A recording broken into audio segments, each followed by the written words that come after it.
Good morning to our very special Rachel's Ghost presentation today. We're going to have Peaceful Cacophony on. David and Denise, our friends, are going to be hopefully joining us a little later in the program. But it is 6:56 West Coast of Canada, where I'm broadcasting from Nanaimo, BC, the hub city they call it. We're right in the middle of Vancouver Island. Good to see everybody. I want to welcome back Audios. What is it? Frequency? Fidelios. Yeah. What is it? Fidelios frequency? And that's one of the great channels in New York City. What is it? Arnaldo. That's how you say it, Arnaldo. I'm not as these Italian and kind of Portuguese and Italian stuff. But anyway, we love Arnaldo, and welcome back. It's good to have him sign on again. Last week we had our big push to 500 subscribers. Not that, I mean, the whole thing's a joke, man. I don't really care about subscribers. I'm not playing kind of the internet or the YouTubes the way I used to do when I was, from a few years ago. Generally, right now, it's just a colossal excuse to try and get people to follow me on my Patreon, where the main thrust of my efforts are placed. And you can support me for $5 a month USD. Unfortunately, it's a big American dollar, but every little bit helps. Marcus is here. This is something I got to tell you about. This is a Project Gemini. This is Mark Anthony K.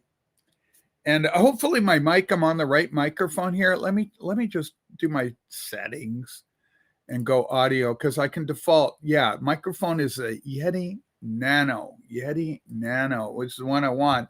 It just sits off to my right, like that there. Maybe I'll leave a hint of it in here. Does that look good? Do you like a hint?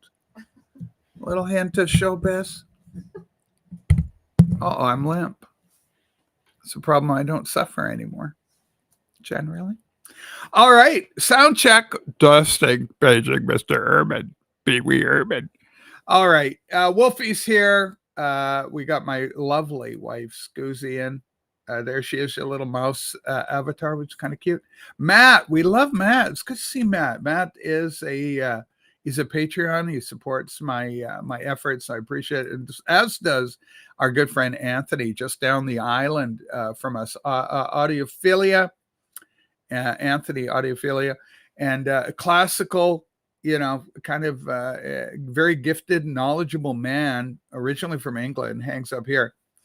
Denise, okay, wised up woman. Rach, this is Denise and David. We are watching. All right, well, we're going to hopefully, with any luck, get you kids up here a little later. Absolutely love the new single. I've already got it primed and ready to go up here. Folks, so yeah, you're a big part of the show today, Denise. But yeah, YouTube, in an effort to combat trolls, I'm watching too much Batman, the old '66 series, Adam West, Burt Ward, and so I've been talking a little bit of Adam West. Kind of gets in there, staccato, kind of syncopated vocalizings. You are maniacal. Gosh, Catwoman, you felonious feline. Yeah, stuff like that. Jim, okay, we got Jim all the way from the UK, my beloved UK. Of course, Denise, David also calling the United Kingdom home. So we love the UK, and I've had the great privilege of being there. I got, a portion of my own genetics hails from that storied isle, old Blighty. Kind of, wow. They just redid the ancestry DNA and the regions and all that kind of thing. So, it's helpful a little bit. I've been having a lot of fun with the ancestry lately and genealogy and this sort of thing. Okay, we got him in. Rez is in. Good morning, Ray, Sue, and the chat cast. So we're going to have some fun. I like the new backdrop. I don't know why I show up as Salmonville. I'm Bill Codville. Okay, about that. So YouTube, in their infinite wisdom, figures that we can't control the trolls, and nobody can control them. People are writing them all the time going, a troll came in and made fun of me and said I was fought. Okay, stuff like that.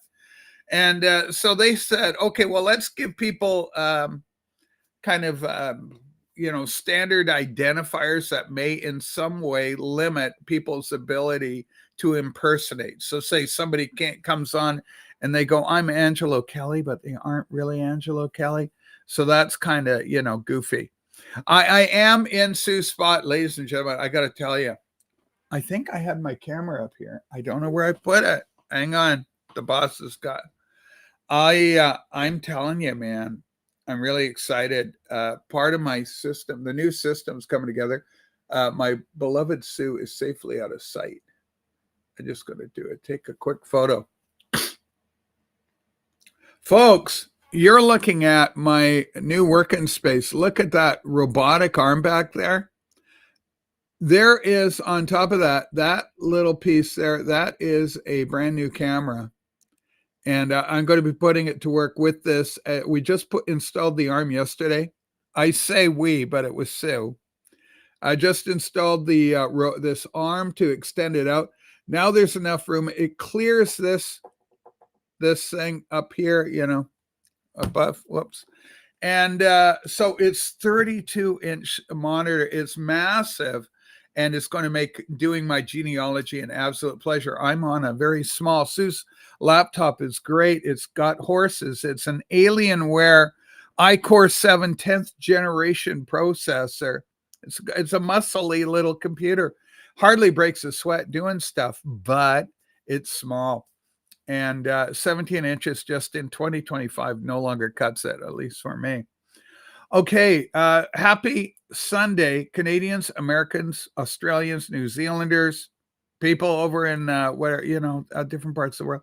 Kimba goes, Reach, Kimba, I love you. Kimba has been such a long-time viewer, and I'm such a fan of hers, and she's just a great lady, and I wish she'd have her own channel, but she loves music, knows a lot about it, and hangs out with us. So this here is Sue's spot. I'm in Sue's little thing. I got to tell you, I love the view because I get to see my record collection from her spot. Normally I'm relegated, and there's no crime in this house. I don't know what it is, but every view, it's a beautiful little home. I'm glad.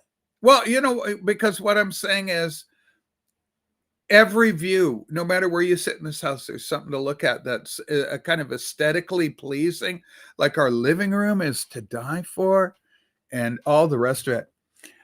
Okay, Rach, you should try to clear up the atmosphere on this Patreon channel before you attempt to celebrate anything new. It's been a rough few weeks, and nothing has changed yet to fix it, and nothing will change to fix it, Loki. If it ain't broke, don't fix it. I'm absolutely thrilled with it. I'm the real Star Trekker. Yes, you are. 9044 checking in from Galaxy M31, which I believe is the Andromeda Galaxy right next door, M31.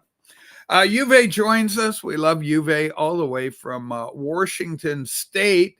Just a 3-hour kind of, I guess 5-hour if you add in the boat to it. We got to go on a boat or fly over, but it's a hop, skip, and a jump to get there.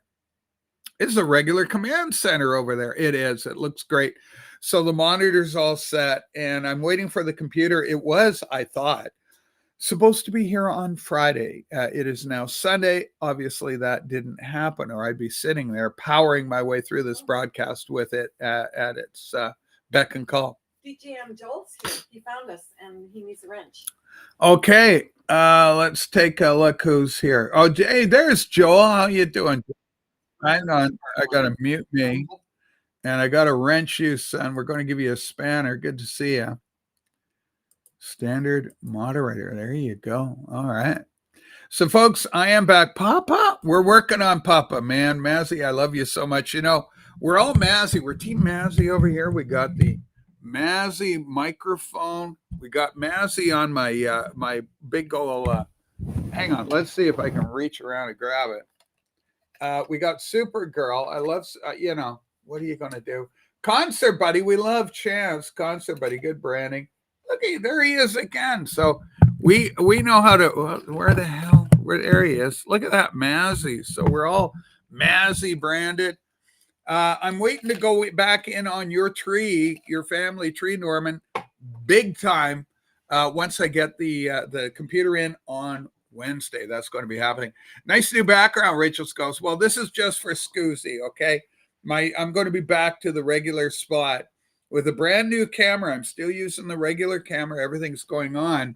Holding the mirror up, Sue. Loki is bringing a voice of calm and objectivity to the proceedings. We just love him. Okay. I just woke up. Musician hours. I'll check the email after the episode.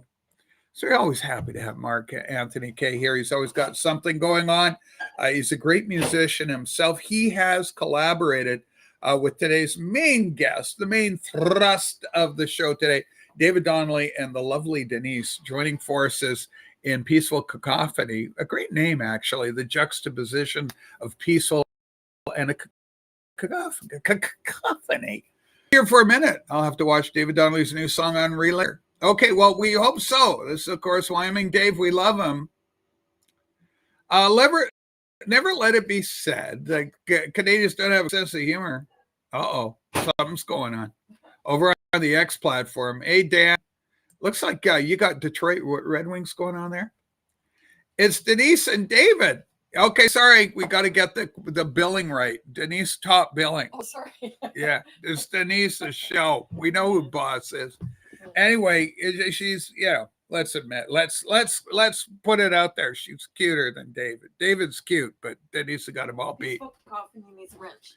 Peaceful Cacophony needs a wrench. My producer is telling me you're absolutely right. You eagle-eyed producer, you.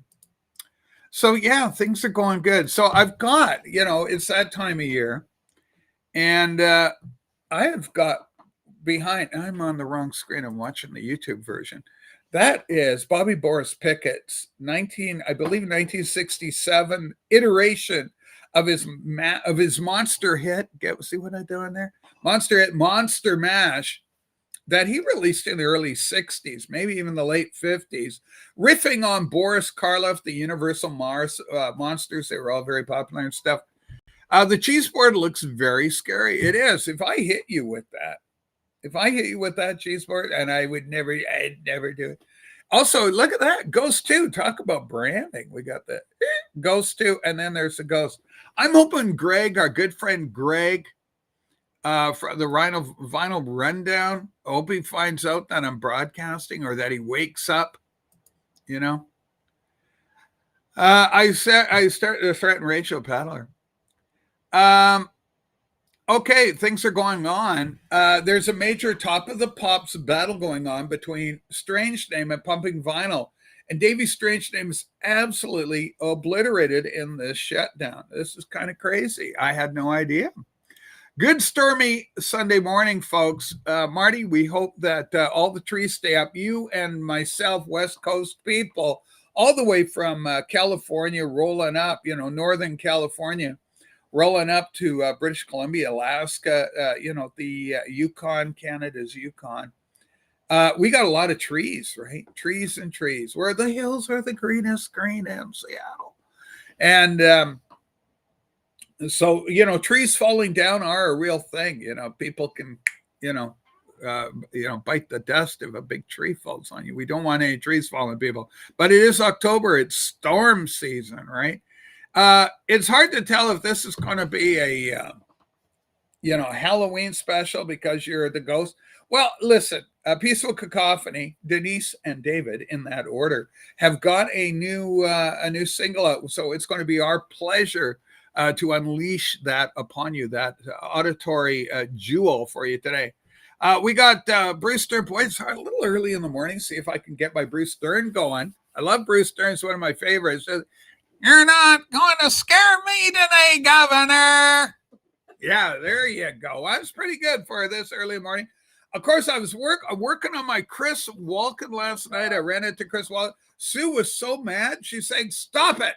Tell the kids. I'm going to move the mic over to closer to Sue. Here we go. It was revolting. How else can I revolting? It was making my stomach sick. Really? Yeah. We're going to get paddled. Holy smokes. Hey, Rachel, did you like what I did to everyone's username? It's the shape of things to come. Shapes of things to come. Come tomorrow. Maybe a soldier Isn't that a great song? Shapes of Things to Come. Ladies and gentlemen, we've got a big passing on this. This is very scary, very sad news. But boy, oh boy, did she have a great run. The legend that was June Lockhart, ladies and gentlemen, Lassie, the mom in Lost in Space. Can you imagine your mom in Lost in Space? She was 100 years old, telling me that she was born in 1925. Yeah, 1925. Everybody loves Walken. Chris Walken, he's Chris Walken. Anyway, we'll see how it goes as we go along. We need more Walken. I know. 100. Yeah, she made it to the centenary mark. Remember what the big talk about George Burns? Everybody loved George Burns back in the day, 1980s. Oh, dear God, it was, or oh God, with also the late great, I want to say Bob Denver, but the other guy. John Denver, the other guy. And holy smoke, this little chair, is it good if I swing a bit? Do you like if I rotate a bit? Like I'm elderly. I like a good roll. A roll in the hang.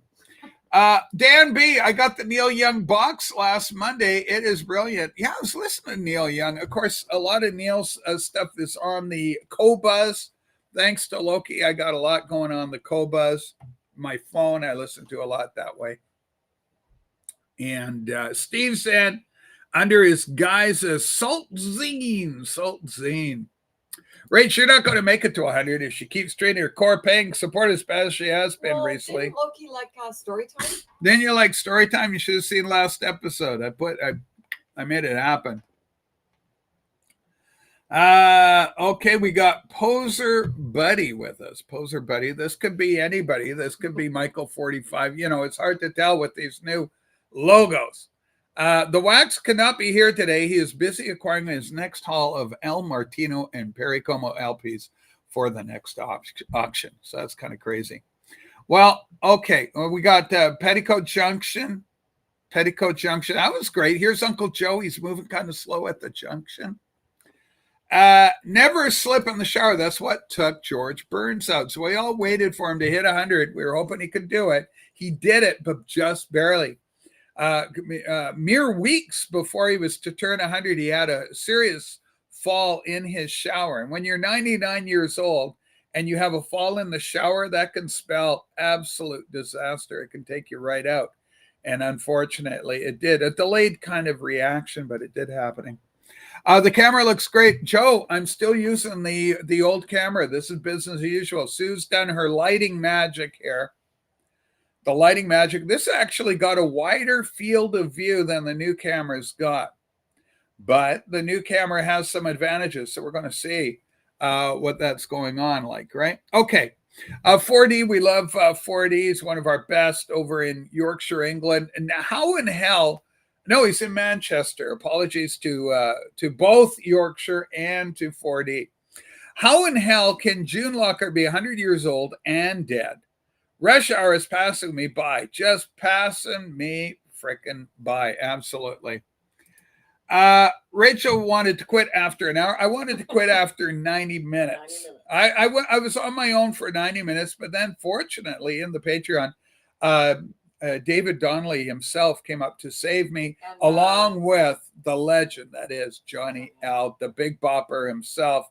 I like that name, the Big Bopper. And of course, the Big Bopper, in the horrible plane crash that took his life and the life of Richie Valens and Buddy Holly, they found the Bopper. I don't know what the hell was going on in that plane. There may be an unsolved element to what happened with the airplane going down, crashing February 3rd, right, 1959, in a farmer's field in a horrible February storm. February made me shiver with every paper I deliver.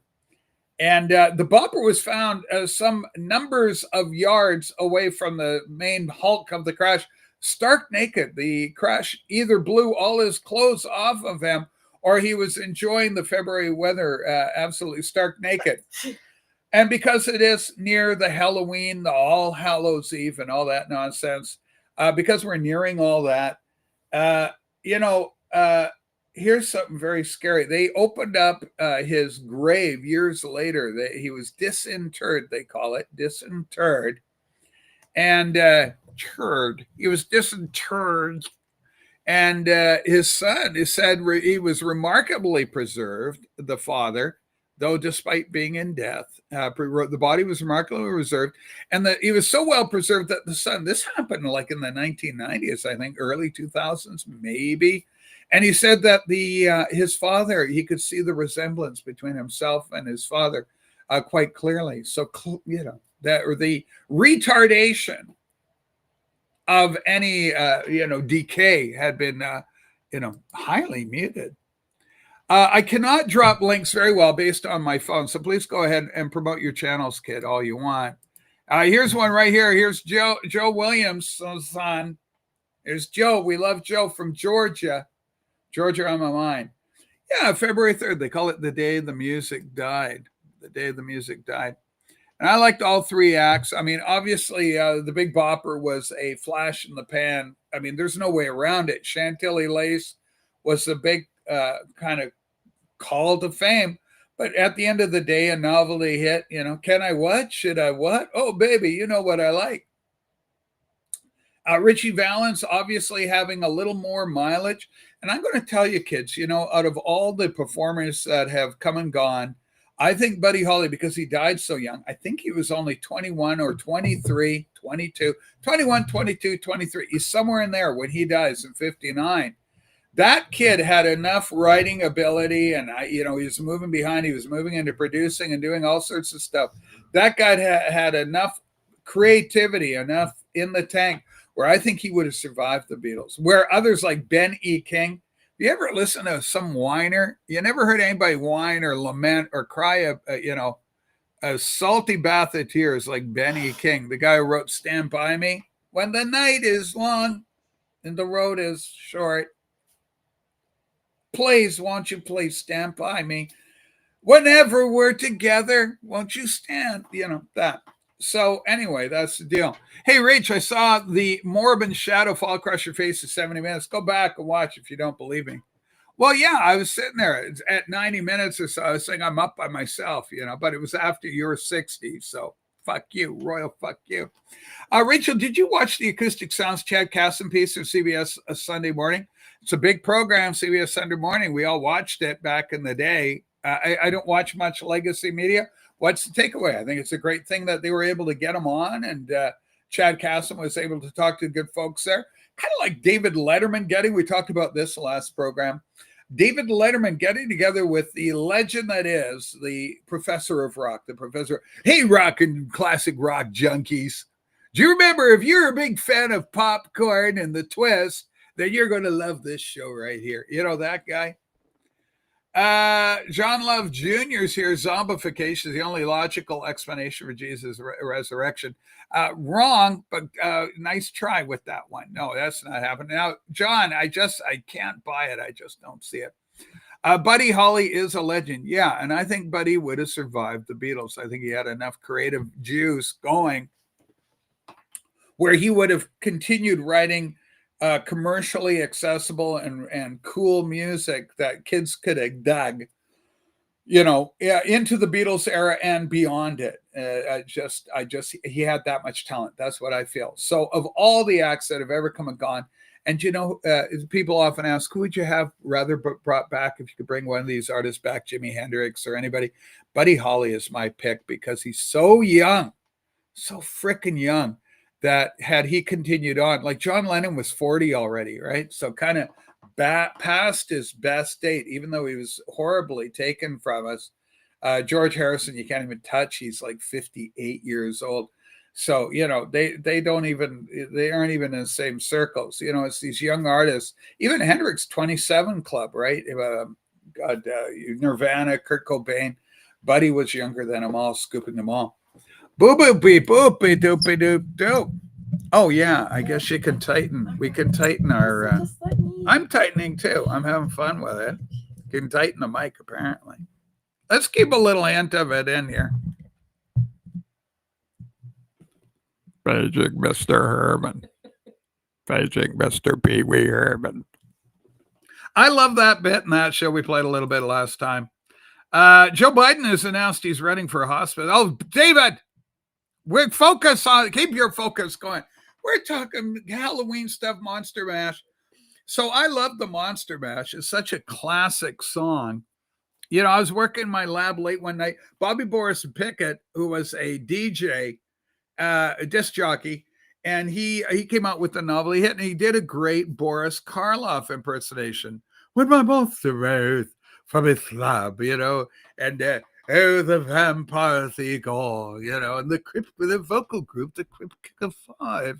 Notorious Big and Tupac really only around like 5 years before they went out. Yeah, but not my scene, man. Well, I mean, I don't take rap seriously. I'm going to piss off all you rappers. We're rappers. We like to rap. We're rappers.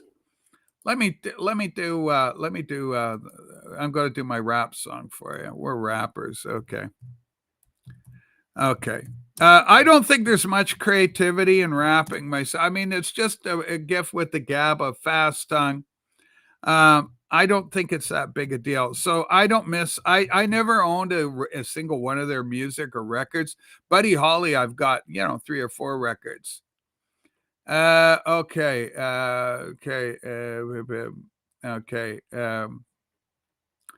Okay. Well, okay. This is the rap version of one of my favorite songs. So let's get some rap going. I love rap. Oh, this could kill me because it's on the official channel. I better watch out for that. I want to get one off, from Billy Bobby, who's got it or something. Anyway, this is a problem. People get their own thing. They get their own channel, and then it's all there. Okay. Wow, this is crazy. Okay. This is trouble when you go looking for something and try and avoid the real trouble. All right. Anyway, I'll let you know what I'm thinking. I can't do this. I can't prolong anymore. It's done. And so I was thinking of, the rap song by Flight of the Conchords. They do. We're rappers. We rap. We're rappers. It's just crazy. The new setup looks so professional. Joe, this is just Sue. This is where Sue lives. This is really nothing more than our home aesthetic. I mean, we added the ghostly items, but apart from that, this is generally just a lovely, and the lighting effect is also, this is my bookcase. It's just a beautifully designed bookcase, actually. Oh, no, I didn't know. Okay, this is important. I watched The Last House on the Left. That show is available on YouTube. Remember I saw it on YouTube, Sue? We went and looked at the Cult channel, Cult Films, available on YouTube, and it was all there. I did not know that there is a dick biting at the end of the show. Apparently a man loses his appendage. Good Lord. What could the possible outcome of that be?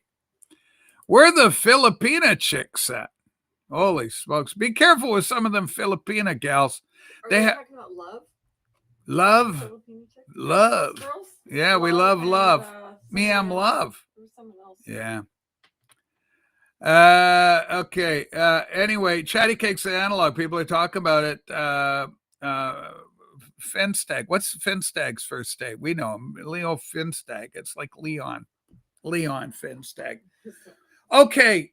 So tell me, I didn't watch it. Obviously I'm happy for Chatty Cakes. It's legacy media, so I don't think it's as a big a deal as it once was. Nicktronic, it's the real Nicktronic, our Nicktronic. We love him. Welcome to the show. So tell me about Chatty Cakes on the program. Let me know what you think.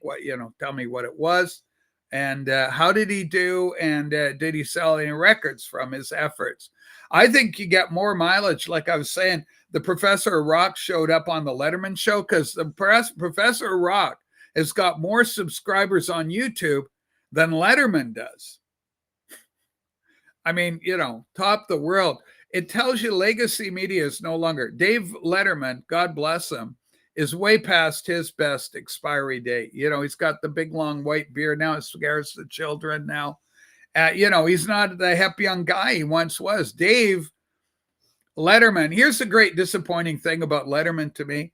He was a cutting edge, radical outsider. To me, he was an outsider. Leno was the policy man. Letterman was a rebel. And, the guy with the chin, Leno, he was the company man. He was all in, oh, he's all clean, plays it right, doesn't press the limits. Letterman was edgy, right? By the way, ladies and gentlemen, there is a very good show available on YouTube for free. You watch as part of your YouTube subscription, called American Splendor, all about the underground artist Harvey Picard. Harvey stars in it himself, alongside who's the guy, Giancana or whatever, the little Italian actor, American. You know who I'm talking about. He plays the role. And it's called American Splendor, Harvey Picard. And then it's got his real wife in it. And it's a real nerd's. It's a love letter to this great nerd called Harvey Picard. Harvey's gone now, but he was kind of a ne'er-do-well, but he's a record collector. And I think he collected kind of like he was friends with Robert Crumb, and they ran across each other. Paul Giamatti. Okay, Paul Giamatti, great actor, Paul Giamatti. So Giamatti plays Picard. Picard was this surly guy. Letterman gave him his big break kind of for national exposure. And he was still working at the office. Giamatti. Thanks, Mass. Yeah, you know what I'm talking about. American Splendor. And it's so funny and so well done. And it's quite moving in many ways. And Picard's just this curmudgeon, kind of like Loki Teo, slightly autistic, I think, like Loki, on the spectrum a little bit, maybe a little less than Loki. Is barely functioning socially at all at this point. But Giamatti does a great job of channeling this Picard surliness. It was my great pleasure to see that when it came time to do the Letterman segments, they allowed the real Picard, because you can't recreate it. There's just no way. They let the real Harvey, they played the Letterman interviews, and they are funny as hell. And, Harvey's just one of those guys. It's kind of like me with my Johnny. I get Johnny L up here, and I go, Johnny, you're furious. What are you doing? Johnny goes, oh, come on, man. And Johnny starts getting mad, upset, and fired up. And it makes for great television. It makes for great YouTube vision. Anyway, it's all that. We got Mazzy with us. Let's bring him up as our first guest. I guess if Mazzy wants to come, it's up to him entirely. We'll talk about maybe Messer Chums, Monster Mash, novelty records, horror records, music suited to the season, October Tales, Time of the Hornth of Plenty. Congratulations to the Dodgers. They won last night's game, for what I understand. She bit off his eggplant. Some people are vegetarians. They just like anybody's welcome up here. Of course, Denise and David, you're also welcome here if you'd like. American Splendor. It doesn't. So Harvey Picard books here. Harvey did for comics what Norman Mailer and Tom Wolfe did for New Journalism. In fact, Harvey's work is New Journalism. All right, I got to mute and talk to the wife. Go ahead.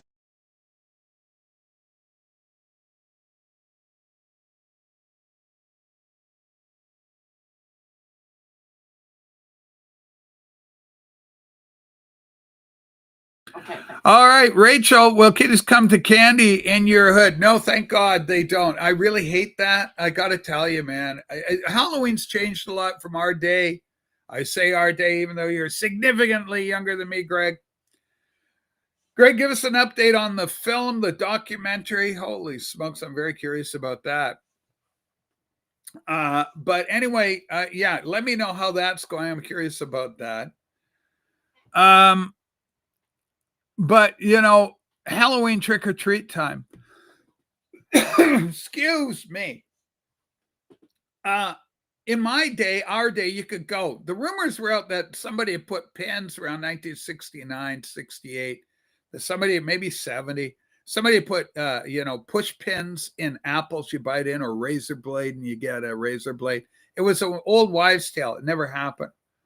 But it caught on, and so, all us kids were kind of afraid of apples. You just wanted candy anyway as a kid. Who wanted an apple? Unless you got a caramel-coated apple. I like them. I still like them, but I don't have them. Ladies and gentlemen, I've been joined right here by Norman Masloff, who we love dearly. You sound like an old person. But in my day, it was like I am an old person. I mean, let's face facts. Here's the deal, buddy.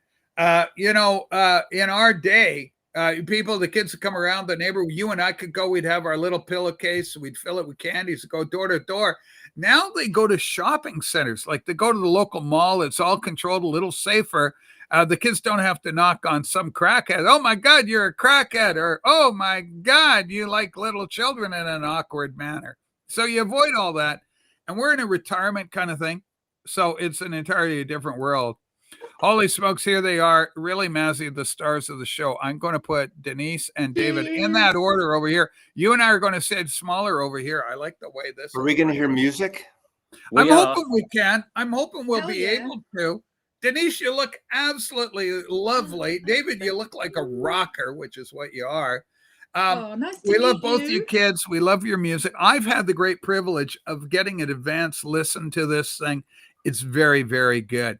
And so I, for one, am really looking forward to it. So I want to spend a large portion of the next, hour or so just rapping with you young people, because I just love the kids when they come on the show. And we're going to talk about Halloween. We're going to talk about the creation of this latest effort on your part. How many projects or EPs or singles or an album or whatever? How much, Denise? How many of these things have you kids done? This is just the latest, from my understanding, in a series of creative outputs. Go We ahead. like to keep the anticipation going, but we wrote them all during the lockdown. Yeah. 11 tracks. 11 tracks you did, Yeah. and so they're slowly being released to a grateful music listening public. Just a teaser every year. We drop one out. Yeah. Now, Denise, was it your idea to corral David, or how did the partnership come about? Oh, Well, you tell me. it was in COVID, wasn't it? And it was a mutual friend, Beth. By the way, just quickly, Mazzy in the top right-hand corner there, wonderful man. He's Hold the on, guy- just a sec. Let's make him big. He's very elderly. There he's, he he's is. the guy that I met in London when We met in London last year. and what have you. They made love right down at the St. Regis, downtown London, right there on right in front of the old Roxy. And Fantastic. Dave left me early on Oxford Street and got out of town quickly. Yeah, Sounds typical. So, yeah. So yeah, basically, we've got this friend Beth, who is a mutual friend of ours, and she had a birthday right in the middle of COVID, wasn't it? The first lockdown when you could just sit outside. Yeah, so we were all sat 6 feet away from each other, as it were, and it was that really. And then the thing is, because there was the proper lockdown, myself, Denise, Beth, Sonia, and our friend Andy, we all just ended up having to be each other's bubble. So Yeah. And we'd already sort of mentioned, we should do some music together, that sort of thing. And we just thought, well, why not now? There's nothing, we're not allowed to do anything else. Yeah. Now, is it one of these musical breakdowns? I'm thinking Simon and Garfunkel. I'm thinking, Benny and the Jets. Elton John with what's his songwriter guy? Somebody does lyrics, somebody does the music, that kind of thing. How does it work out? How does the music come together? He does do all the music, okay, but to be fair, the song that we're going to hear today. Hold on, I got to make you full-sized and big because you got a beautiful wigwam going. It's my Reiki drum, and I just started playing around with my Reiki drum, and came up with the rhythm for Skeleton's Way. And then I usually just sing a song into my phone and send it to David, and he usually does the rest. But all the other songs were collabs in different ways. Sometimes he's written them, and then I've sung his lyrics, like the last one. And then sometimes we just sit together and we come up with a song completely together. So it's all, we just work any which way, really. But it's the most natural writing partnership I've ever had. Yeah. Except I can't play guitar to save my life. No, but I like to say, if I start playing something, you'll immediately start singing stuff. Yeah. I love you. Look, I had to time you out. You're such a fucking pain in the ass.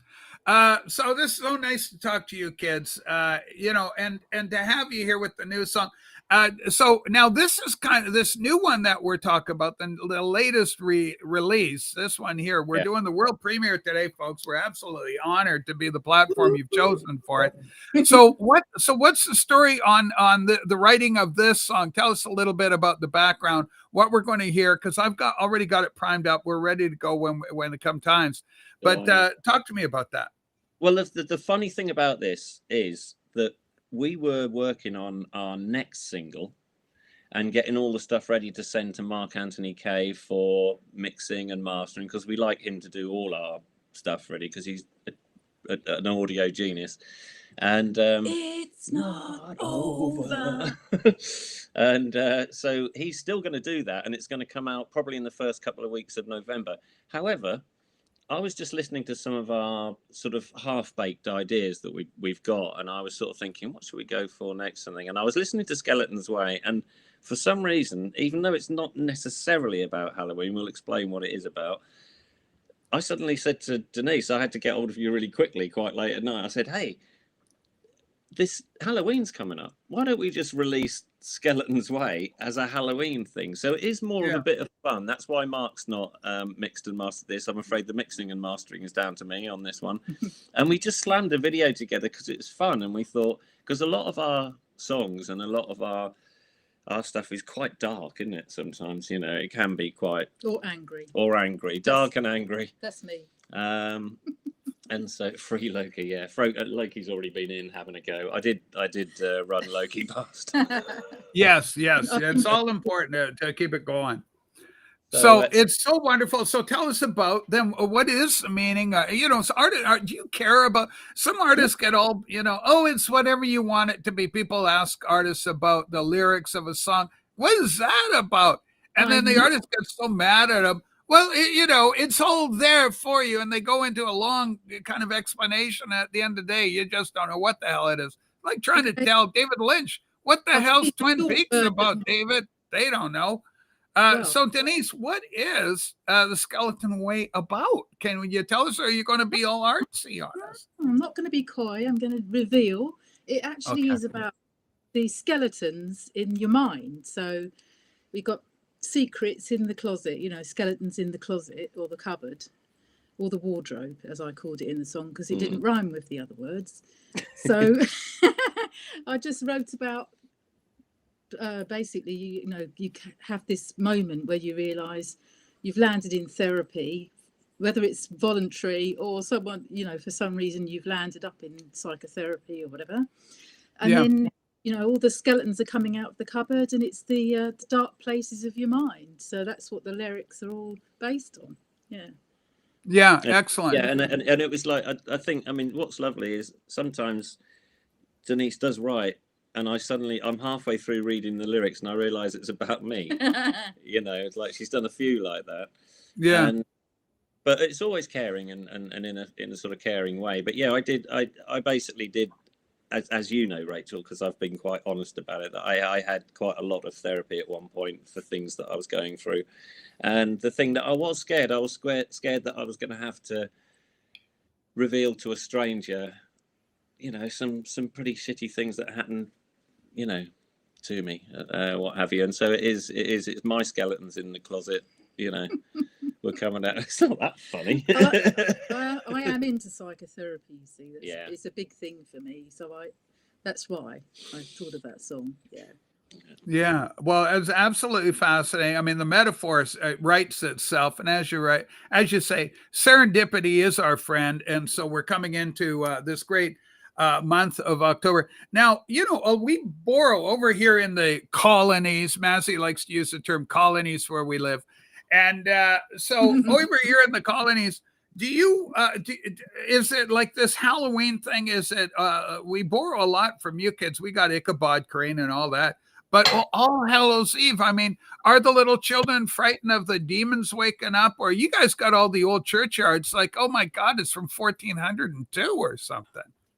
Well, we're getting into it. We've got a ghost as well, You Rachel. burnt its head off. Oh, sorry. What? It's a candle ghost, and it's It's a melting. ghosty. It's a ghosty. It's a ghosty. Look at those little pumpkins. Yeah, I didn't win a ghosty. I'm okay about that. I'm Yeah. all right.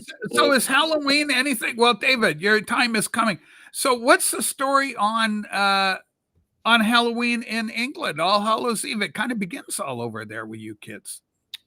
I don't think it's as much as the Americans. Oh, no, though. it's I mean, getting there, Americans, yeah, I mean, but it is just, kids up until 7:30, kids are allowed to sort of knock on your door and ask for sweeties and stuff. But we do, the thing in England is if you don't put something in your window that's Halloween-y, it's don't knock on there, because sometimes you get these kids and it like scares the crap out of pensioners or something. Yeah. Well, okay. So in England, though, I mean, don't you kids look with longing eyes at the colonies here and go, "Oh, look at these kids. Are you guys there? Where you had a little freeze there? You look longingly at the colonies as a little 5-year-old, and you go, they're getting all the chocolates and candies, mommy, and we're getting sweet food." I wasn't. What? I remember them coming round. Yeah. Yeah, I wasn't allowed to No, go out it knocking on wasn't- doors because I was a Jehovah's But I Witness. want candy. Give Yeah. me candy, mommy. It's But- none of that happening. It's just Denise was trapped in the Jehovah's Witnesses and has written an entire book about her oh escape. wow, holy crap! So More power free, to you, Feel Denise. free to go Wow. into that. Well, Rachel would relate to. She's trapped in religion too, so she would. I'm trapped under Jesus. Okay, it's a Yeah. free rolling thing. Nobody tells me what the hell to do. It's just me. and Nobody my except God. Jesus and Yeah, and Jesus the big, can and tell the me. big orange guy. I listen to Jesus. Big Orange Guy's got to listen to Jesus too. I pray for Big Orange Guy. I'm telling you that. I want him saved. So will you So- compile these songs like in an album of any kind at some point for those Yeah, old yeah, people definitely. that don't? Good question, Massey. I want it to be out on vinyl, and we'll work out something. But like I say, we've got 11 tracks plus bonus track, and maybe we'll come up with extra. So what I'm thinking We've is got an EP already on. we have Bandcamp. got an EP on Bandcamp, which if you feel like getting rid of £4.99 or whatever it is, That's English pounds. Yeah, you get 5. Get 5 tracks because this one is the bonus track. Yeah, this is the bonus Number track 5. on it. So you get Spare Me, Ultimately Nothing Really Ends, and all the others you've been, you've played. Let's have a look. Perhaps, what was it said? What did he say? Perhaps. I was going, perhaps Peaceful Cacophony can write a song about the decline on Rachel's Patreon stream. It could be powerful stuff. With that in mind, let's do another commercial. Ladies and gentlemen, 5 USD. Join us over on the old Patreon, kids. We love you. You love you. And you come in, and I do a weekly broadcast. I do one on Friday, and it's a private little stream, very intimate. And David shows up, and we have some fun, and you get Sue. That's the deal for the Patreon. Really, if there's any reason to do it, you get Sue on camera. That's the selling point, really. Hey, how you doing there? Holy smokes. Without a thing, even people who, I know them, you just can't. Anyway, it's, Kreiner, it's Bill. Hey, good morning, Rach. Hey, David Donnelly. We got the new names going with YouTube and their infinite wisdom. I don't know why they did it, but away it is. Bill Kreiner, we love you. Sue feels the Patreon's doing just fine. Thank you very much. Thanks for playing. Okay, well, would you kids like to have the world premiere of the song go now, or is there anything set up? Time like the present. All right, folks, we're going to make the video go full screen, and I'm very much looking forward to this. Is this thing. now? Okay. One last question: is this a stereo or a mono mix? Oh, Oh it's my a stereo. God. Stereo. Okay. Yeah, it's 2025, Maslow. Yeah, For the love of God. if you pop your headphones on, there's lots of left and right. Cross panning. Okay. Yeah. Everybody get your headphones on. Away we go. Holy smokes. Okay, so boom, boom. Here we go. This is the one. Let's go big or go home. Here we go. Peaceful Cacophony, ladies and gentlemen. Our privilege, our pleasure. Let's hear it now. Boom.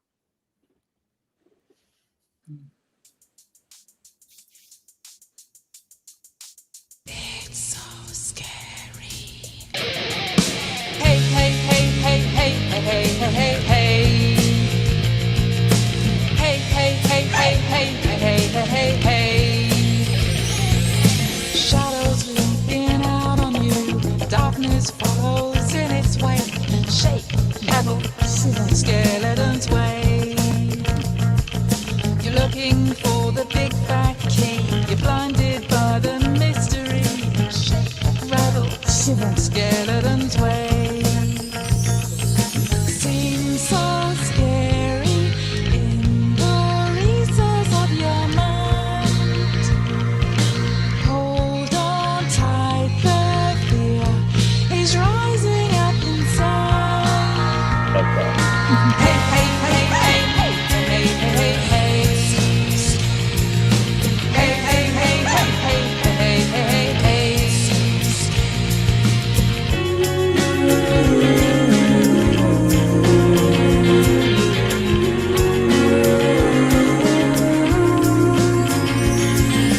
I won't make no bones with you. It's coming out into full view. Shake, rattle, shiver, skeletons wait. Now your secrets all exposed. You're lying there in your wardrobe. Shake, rattle, shiver, skeletons wait. Seems so scary in the recess of your mind. Hold on tight, the fear is rising up inside. Hey, hey, hey, hey, hey, hey, hey, hey. Hey, hey, hey, hey, hey, hey, hey, hey.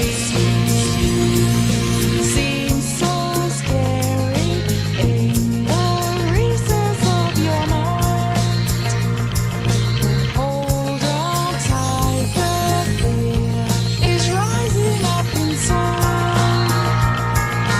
Hey, hey, hey, hey, hey, hey, hey, hey. Hey, hey, hey, hey, hey, hey, hey, hey.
All right. Hey. Just fantastic. Boy, it's a pretty song. It's got a lot going for it. I love the bridge where it becomes very melodic and with Denise's vocal just going over there. And it's just lovely. Lilting, floating melody. I just loved it. Massey, thoughts on the latest from Peaceful Cacophony? I liked it. I like. Were you playing synths also? Synths on that too? Yeah. So the synths and the guitar, really a clean guitar sound, which I really, wasn't fuzzed out like some stuff. There's both. There's both. Yeah, but it you know what I mean. It wasn't just a wash of that fuzz stuff, and I like the separation of instruments, as the audiophiles would say, the dynamics. A lot of good dynamics. I noticed that somebody said, half the video was those grok things, and yeah, of course it was, you twat. We're trying to have fun with it, you knobhead. Of course they're actual photographs or footage of me at festivals and stuff. But Denise did all the digital. Of course they're grok ones. Everything. What the fuck was the point of mentioning that? Yeah, well, I've only just discovered it, so of course I'm like a big kid with grok now. I'm doing them every day and sending them to David. I mean, for this one, we were on a budget of fuck all. So yeah, we just. We didn't have time. No, to do no. Listen, you got to recognize where you are. Let's all take a step back. You're on the Ghost Show. You're not watching Steve Westman. David, when where you- they have normal human beings. I got Loki Teo to deal with. I got people that are having a hard time wiping their asses properly. in DB the is morning, boiling. David, okay? when you start with a track like that, what do you start first? What instrument do you lay down first? The keyboard? Well, Denise started it with her drum. She had that. Oh. We're just We're celebrating. just celebrating the first. It's the premiere. There you go. Not too much. Oh on drum. boy, I'd be all in on that. Of course, it's a little later in the day for you folks over in UK, old Blighty. It's like what, 3 o'clock or It's not even something? 8. It's not even 8 a.m. here yet. So Yeah, we're coming up on the 8 a.m. So- hour. so you So start. I really enjoyed it. Now, so you're over on the Bandcamp. Kids can head over to your Bandcamp and okay. Well, let's get some links going and see what we can do with Bandcamp and Peaceful I'll just Cacophony.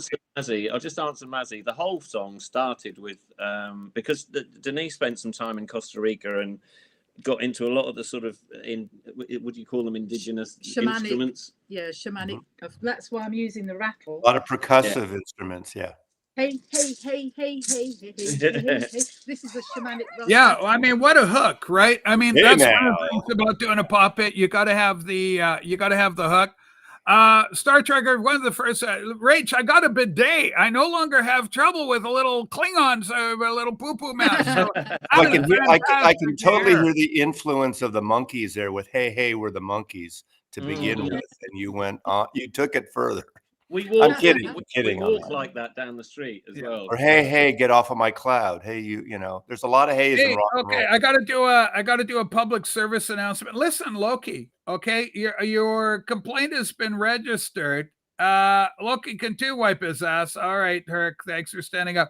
Where's Loki? I want to get Loki here. Just do this thing. Rich, it's hard to concentrate. The musical Patreon is being ruined by you. Loki, here's my advice. Quit Patreon. Get out. Take a little army with you. I'm getting Beetle Bait back. I'd much prefer her than you fuck.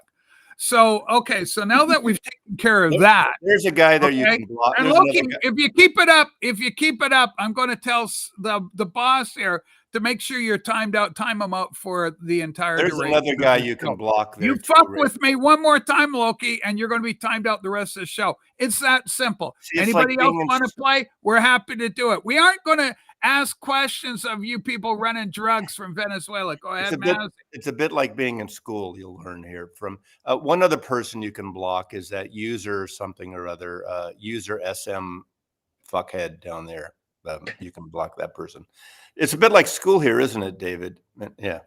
Yeah, it is. Yeah, it's like, right, go and stand outside for 30 seconds. Yeah, you gotta make sure you know what's happening. Okay, ladies and gentlemen, our good friend Jack from Flaming Grooves listens. My nephew's band had dropped their new song yesterday. Now, because of the focus here today, I want to do Peaceful Cacophony. But having said that, I do want everybody to head over there and put a like on that video as well. In the meantime, I need somebody to find their channel on the Bandcamp. I need Peaceful Cacophony because I'm going to run the show here. Okay. I'm sorry, Jack. I got to say something. Rachel. What's going on, Maz? Rachel, I got to say something to Jack. I love you, Jack. But do you remember 1968? There was a Rolling Stone party for Beggar's Banquet. I think it was, maybe I could be the wrong record. So the Stones host a party. Paul McCartney comes in and brings an acetate of Hey Jude Revolution. You don't do that to someone else's fucking party. You don't bring your record to their record party, okay? That's it. All right. It's just a note, but people get excited. It's hard to hinder, and people get excited and they get behind stuff. So they go, I'm doing a thing too. There's a lot of creative people in this community of ours. We understand it. Wax should be along later. Sometimes, he comes in after the first hour. I've been doing stuff here. And frequently we get Rob on the road. So he's on the road. He's driving. He may be heading to Orange County, where he's going to go to a record show or do something that way. Okay, kids from UK.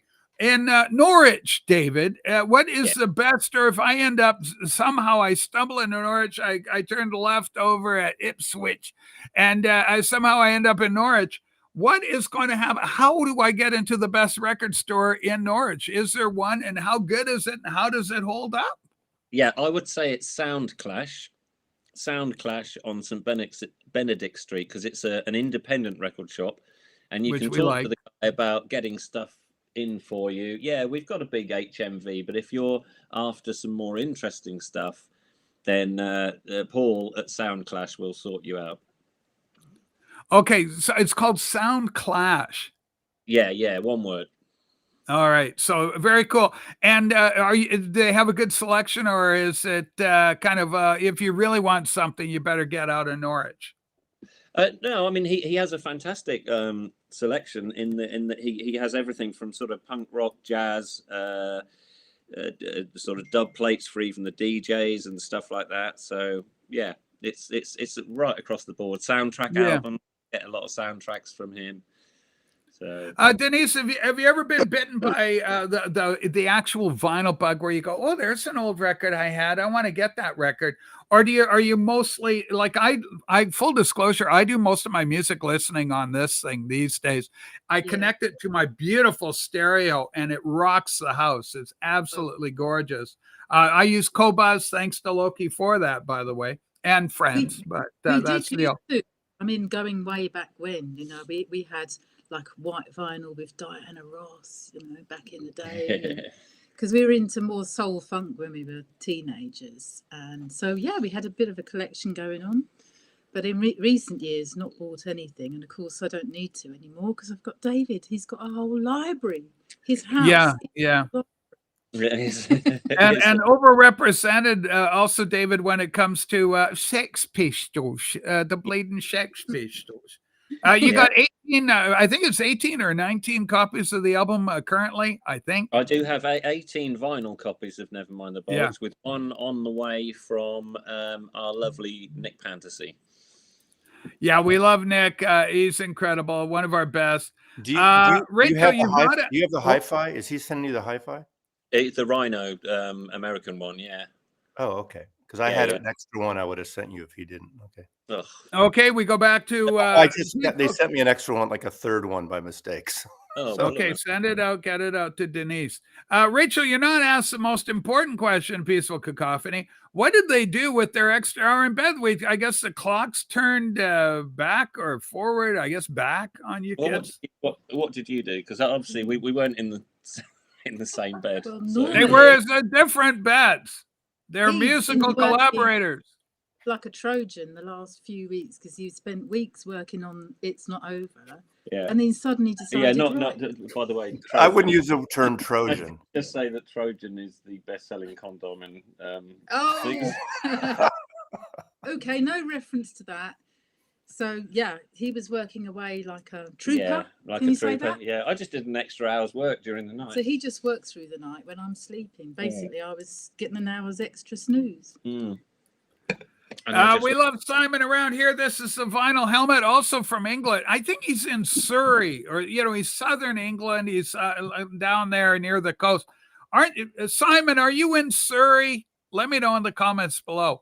So Mazzy, you were just in England last year. Oh, a year ago now, over a year ago. So. Yeah, is it already over a year? By the way, David, I did a little thing for John Digital Gramophone celebrating his 10th, and there's like a little bit of I watched it. Yeah, I watched it. Watched it last a little night. repeat footage there. So, it was over a year ago, and I can't wait to get back there. It was fun. So. It was funny because that was such a nice thing, and I really enjoyed seeing that back again. There was there's myself, obviously 6-inch pianist. That's what it was. Yeah, he's great. Rob Walker, also who we met, and I can't remember the names of a lot of the others. But Headley. That's right. Headley's up. He's originally from London area, I think, but he ended up in Yorkshire. Yeah. And so for him to make the big trip down was quite the deal, right? Yeah, no, it was a fantastic. I definitely recommend me. I need to add North and other parts to my itinerary next time. I mean, I've been Yorkshire, Manchester. I think if you do Yorkshire, Manchester, maybe Liverpool, then you're going to be in good shape. How far out of London are you by train? An hour and 50 minutes. Oh, I could. Okay, I have to come up that Yeah. area. I have a spare room as well. Okay. Yeah. Can All I right. make? Can we make a record? Oh yeah, so I've got the studio at home. Studios, that's where we recorded Skeleton's Way. You know, is in my studio. Now, going back, so you obviously you did the rhythm first, some of the rhythm thing. Obviously, I assume you did the vocals after everything was down, or was Well, that in? No, Denise did the drum pattern on her, what do you call it? Reiki drum. Reiki drum. Reiki. And then I basically copied that with sort of electronic drums. Right. And then I put a bass down, and then Denise sang over the top of that. So that's all we had at first. Yeah. That's the Reiki drum. So that's all we had. And then I started adding guitars and all that sort of stuff. And then we started arranging it, right? Should we have a little bridge? Should we have this, that, and the other? But what I've really enjoyed about doing Skeleton's Way is it all came together within about a fortnight. We were completely focused. You use Pro Tools for this? What do you use? I've got Logic Pro 10. Okay. Which is I mean that's it's cool. It's you know, we're not Dream Theater, so you know we're okay on that. But the next single that we are working on, that Mark Anthony Kay is going to mix and master over, is much more. It's not as sort of fun as this one. It's more sort of biting and stuff. But it does have a friend of the show, Ed Graham, on drums. Yeah. So Ed, of course, Late of the Darkness, you know, Justin Hawkins rides again. Now, is there a genre? We love him. What genre would you put this in for, or do you not define? I know it's rock and roll, but we always put it down as alt rock, don't we? Because basically it's that way. We're not. It's kind of a catch-all. Yeah. We're not a hairy rock and roll band, but on the other hand, we do make a loud noise. But the reason we called ourselves Peaceful Cacophony is because we both wanted to do some atmospheric tracks, like Ultimately Nothing Really Ends, if you've heard that one. And then there's other ones like Spare Me, which is, you know, Denise's rather biting comment on her past. And so that's really sort of, you know, I have your song stuck in here. That's the third person that said to me, you know, I've been singing that song since you. Well, that's the trick, right? They call it the hook. You need, like, I mean, for a pop song or for a top 40 type song, you want to have a hook in it so that people can remember it and go to it. That's why one of the reasons I believe the Beatles were so popular and so successful is because they wrote so many songs. How many bands write a song and you can't remember a single element about the melody, or there's no hook in it? And the Beatles were masters of the hook. So you go, yeah, Michelle, my belle, son lame-o. You know, there's always something in a Beatles song that brings it to mind. It helps you memorize it and hum along. Hey, hey, hey, hey, hey, hey. Boom, done. Got it. Learned it. Me, that was thinking, oh, it's a crowd of pirates going down a dark alleyway with their contraband, and they're all going, hey, hey, hey, hey, hey, you know, with their bottles of booze and stuff. That'd be a good crowd pleaser. You know, you get the audience in the. Oh yeah. So okay, speaking of crowd pleasing, okay, so one of the questions for the kid was, do you believe that that you're going? You know, is it possible to take your show on the road? And is it something you'd like to do, or is it something you're afraid to do, or what's the story with that part of it? Definitely, it's just that, you know, obviously we want to get the music done first so that we could you know, take something on the merch table for a start. But we booked a studio, didn't we? And we had a really good blast one afternoon, didn't we? And what we did was, it was just me and Denise.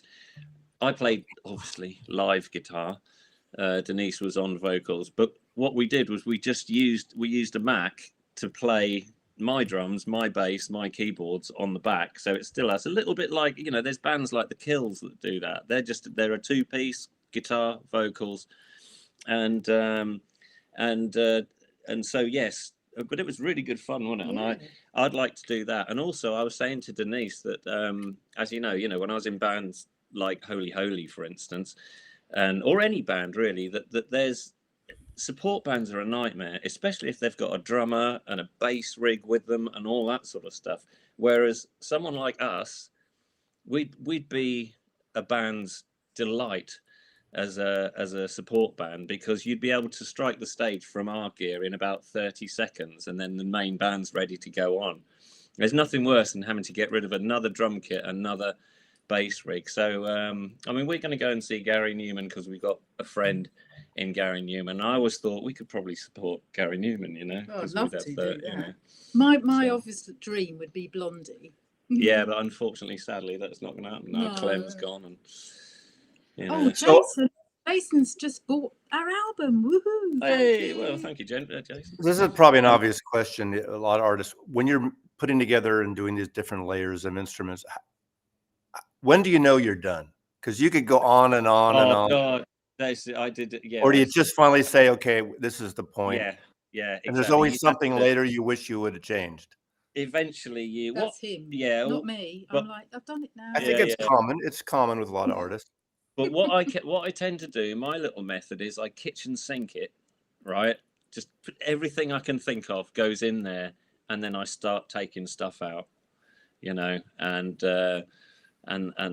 yeah. So that's pretty good. And then like with Mark Anthony Kay, I put myself at his mercy basically. You know, I just say, right, from your, because I did Skeleton's Way because it's kind of a fun track, right? But the thing is, the reason I send things over to Mark is because I'm too close to it. Yeah, I'm too close to it. If I particularly love a guitar part, I'm going to mix it louder than everything else and stuff. Whereas he might listen and go, no, the pulling point here is Denise's backing vocal or something, you know. So he's got such a good ear, like, you know. It's interesting with producers because you've got artists that are very talented. They know music, they know melody, you know, and all the elements of it. But you get a producer and they're going to have a different idea. Sometimes it works for a band and sometimes it doesn't work. Sometimes it works without working. And by that, I mean, you got somebody like Todd Rundgren in there who's a freaking genius, but difficult to work with because the very thing that makes him a genius is this driven, I know what I want, this is what I want. Trevor Horn, the same way, driven guy. You don't want Trevor Horn mad at you, maybe 5'2", but you know, if he gets upset with you, you're going to know it. Or Phil Spector, who might shoot you. He just might pull a gun on you. Yeah, and he's done it a few times, you know, rest I've of never me. pulled a gun on you. He's called himself a gun for hire. Yeah, that's about true. as Yeah, close yeah, as we've that's got true, to yeah. the shooting episode. Rach, who's your third favorite band of the 1960s? Of the 60s? Led Zeppelin gets in there by a toenail, right? 1969. So Led Zeppelin, I always put them as my third favorite band overall. But if I have to go earlier than them, then I would go with The Who. I love The Who. They're a great band. I like, of course, Yes, they're more of a 70s band, even though, again, like so many, they get started in the twilight of the 60s. But Yes is traditionally my second favorite band. I just listened to the Yes album again in its entirety. Absolutely loved it. And I played Zeppelin 4, my favorite Zeppelin album, and I replayed that again. And holy crap, I mean, Led Zeppelin, you know, just that's what I like to listen to. I like to rock, man. I like to rock. I'm a rocker at my core. You cut me, I bleed rock and roll. And that's my thing, right? So Zeppelin rates very highly. But I like pop too, and that's why the Beatles come in. They cross that line very successfully. They bridge that pop sensibility with straight up rock and roll. You know, 3 chords and the truth is all you need. Phil Spector did threaten John Lennon. Phil Spector threatened Joey Ramone, or it was Johnny. I think it was Johnny. Well, he shotguns in the studio. Yeah. Like Yeah, rock and roll yeah. session or something. Yeah. I love the Stones too. I got a lot of Rolling Stones albums in the collection. You know, the interesting thing about me, I'm all British bands. I think British bands were the best. I think Americans were really good at producing solo artists. If it's a solo artist, with the notable exception of David Bowie, I generally prefer an American solo album artist like Elvis Presley or Bob Dylan, solo guys like that.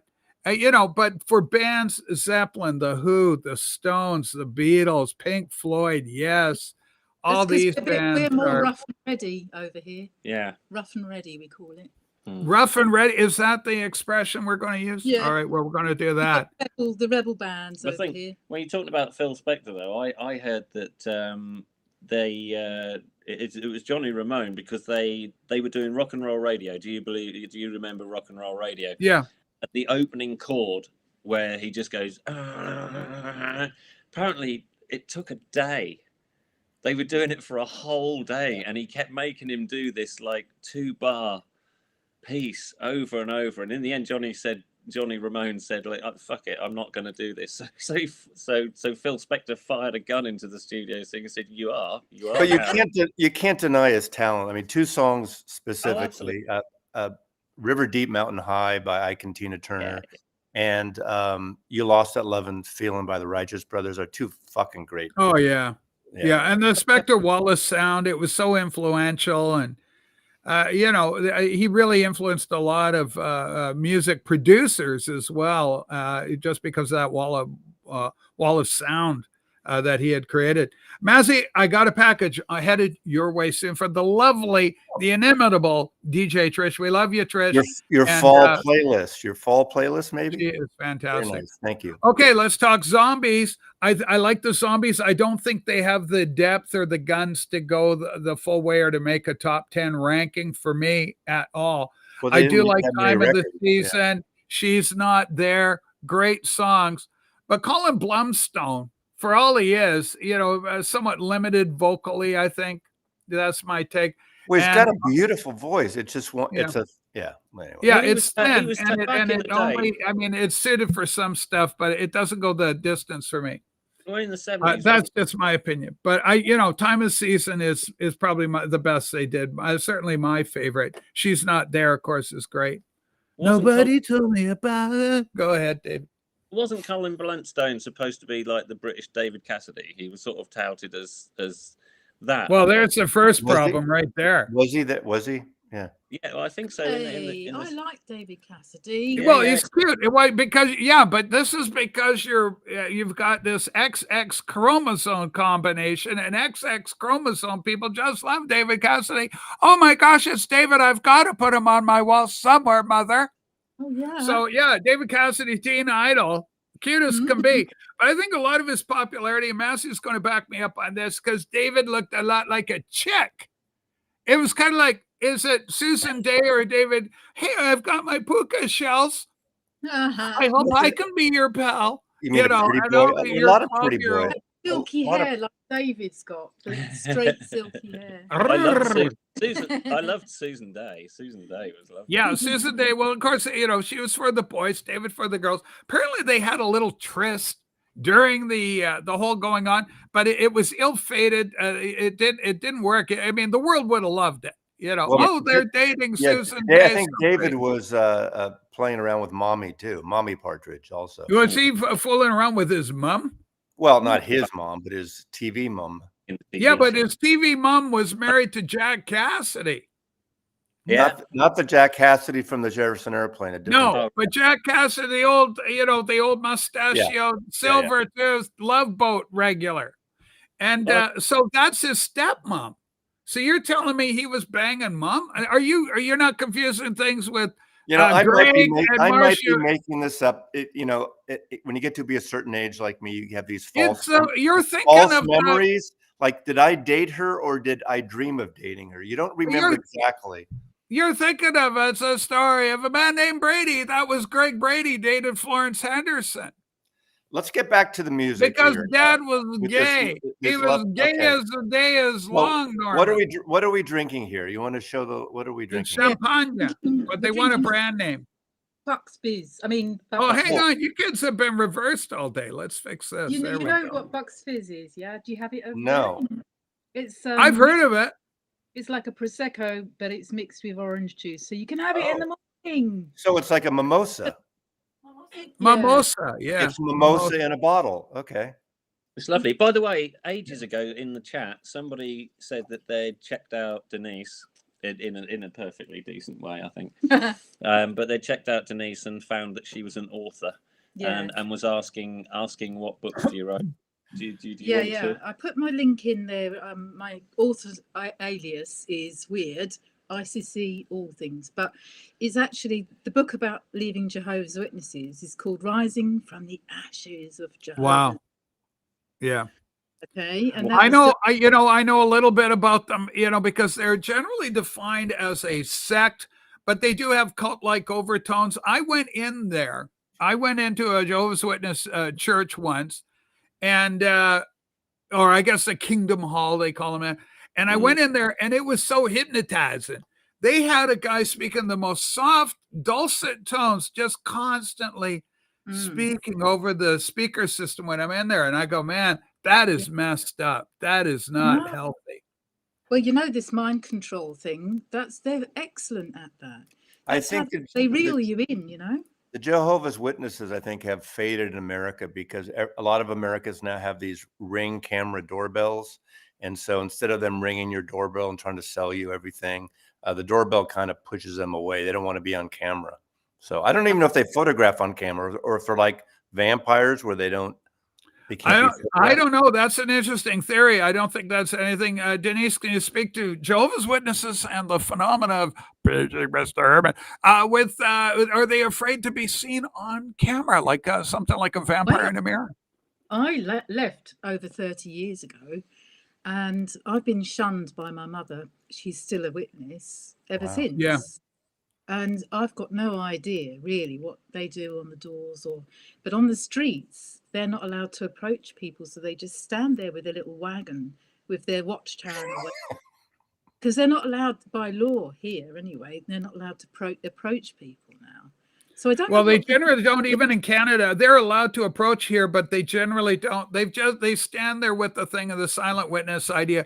The idea is that they have to, do this. There's only 144,000 that are going to get into the sacred glory. Jesus showed up in 1914. They were all waiting for him to come back. Of course, nothing happened because he didn't. Then they had to rewrite it. So it's an invisible kingdom, he said it by that time. Oh, that's great. Change the rules on the fly. On a religion that starts up in 1873 is not going to have the legs to go, oh, we've been doing it wrong for 2,000 years. Here we go. We're going to do it this way.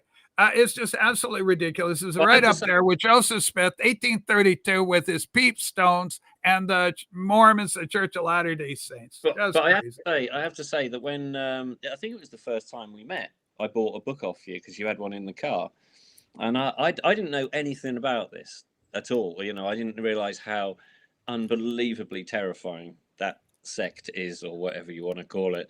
And so I definitely recommend Denise's book. It's a bit of it's a real nail biter. She Careful, that's how it starts. You get a lovely woman trying to sell you a book. She's all smiley, and then you get sucked into the goddamn religion and stuff. And before you know it, you've made an entire. We used to have, growing up in San Francisco Bay Area, that's where the whole Reverend Moon, the Moonies kind of grew there. And they had their moment in the sun too. Young girls and young guys would come up to my group of buddies and I, why don't you come over to our place for dinner tonight? And they're all kind of smiley and pretty and all look kind of cool and you want to go. So we would yell, Moonies, Mooney, and then they would kind of scatter like mice. Yeah, it's called love bombing. They call it love bombing over here. But It's the same sort of thing that narcissists or anybody who wants to control. We know here, we live in this country. We know now, especially, so. Rob the Wax, welcome aboard. We love you. Let's change the perspective. We'll change the screen up a little bit. We'll keep the kids right up top left. Rob, welcome aboard. A little late, but good to have you in here. Well, Rachel, I have an issue that's going on right now. Okay, what's up? Are you being attacked? Are the trolls troubling you? No. Is Jim getting out of control? What's going on, buddy? They seem to be doing a good job of attacking you. But the display is putting people's kind of their YouTube names instead of the regular. Yeah, they have changed. Yeah. Everything's changed in order to combat what's known as trollism, Rob. Well, how did you change you that? Can't. It's from YouTube's end. Yeah, YouTube did it itself. It's so I don't. So now I have to learn all new names. So this is a new. Yeah. This is DJ. Is this across the board? DJ Is this an option or is this across the board now? There's no option. There's no option. This is just what it is. Yeah. So if it says user, I think anybody that says user dash whatever, you should delete them. Because Well, no, we know who they are. Like the user this here is Porch Pineapple. He's a big liberal, Maz. He's right with you politically. Wait, we He's don't so want tight to look you. up I Rob can't the even That's begin like, to tell you. that's the guy that called me a liar. So I think you should lose him right now. You have to go to channel and just. Yeah, you just go to the channel and find out. This Porch Pineapple. Be nice to Massey. He's your political equal. Yeah. You love Oh, each other. I just What got are a you doing? question. I got a question I need to quickly answer from the chat. Go ahead, Denise. We're making big for this. Go ahead, kids. They said, didn't 144,000 already die? And yes, the answer is there are probably about 4 or 5 million Jehovah's Witnesses worldwide. So what people don't realize is 144,000 are the ones that go to heaven, and all the hoi polloi, us lot, stay down here on the earth. Isn't I mean, it's ridiculous, Denise. And the whole thing is, why bother getting in? I mean, if you're a beautiful lady like me, now I get why Rob may be wanting to convert to Islam because he gets a lot of virgins and babes. And here I am. I mean, my God, my heaven, Rob's heaven is my hell. I'm going to have to be servicing Rob as a virgin, trans woman of color. Yes, so, Rob. No more cough syrup for Rachel. You son of a bitch, Rob. Wait, was Bob Marley a Jehovah's Witness? Bob Marley? No. He's a Rastafarian. Right. Yeah. Well, he didn't go to the doctor because he had like a it's thing on his ganja foot, for him. right? Yeah, but there's yeah, also Christ scientists. Rob, there's a whole bunch of them that eschew doctors. So, you got your Rastafarians, you got your Jehovah's Witnesses, got Christ science. I didn't know he was Rastafari. Yeah. I thought he was, but he didn't, because of his religion, he didn't go seek treatment, right? Yeah, it happens. It happens, unfortunately. Yeah. By the way, in hindsight, was probably not the best, decision. What he had, I believe, was very treatable, even back when he was alive. Well, it's a real loss because people loved him. Okay, Rob, welcome aboard. Oh, sorry, David, go ahead. I was just going to say, because Denise doesn't know who Rob is, you see.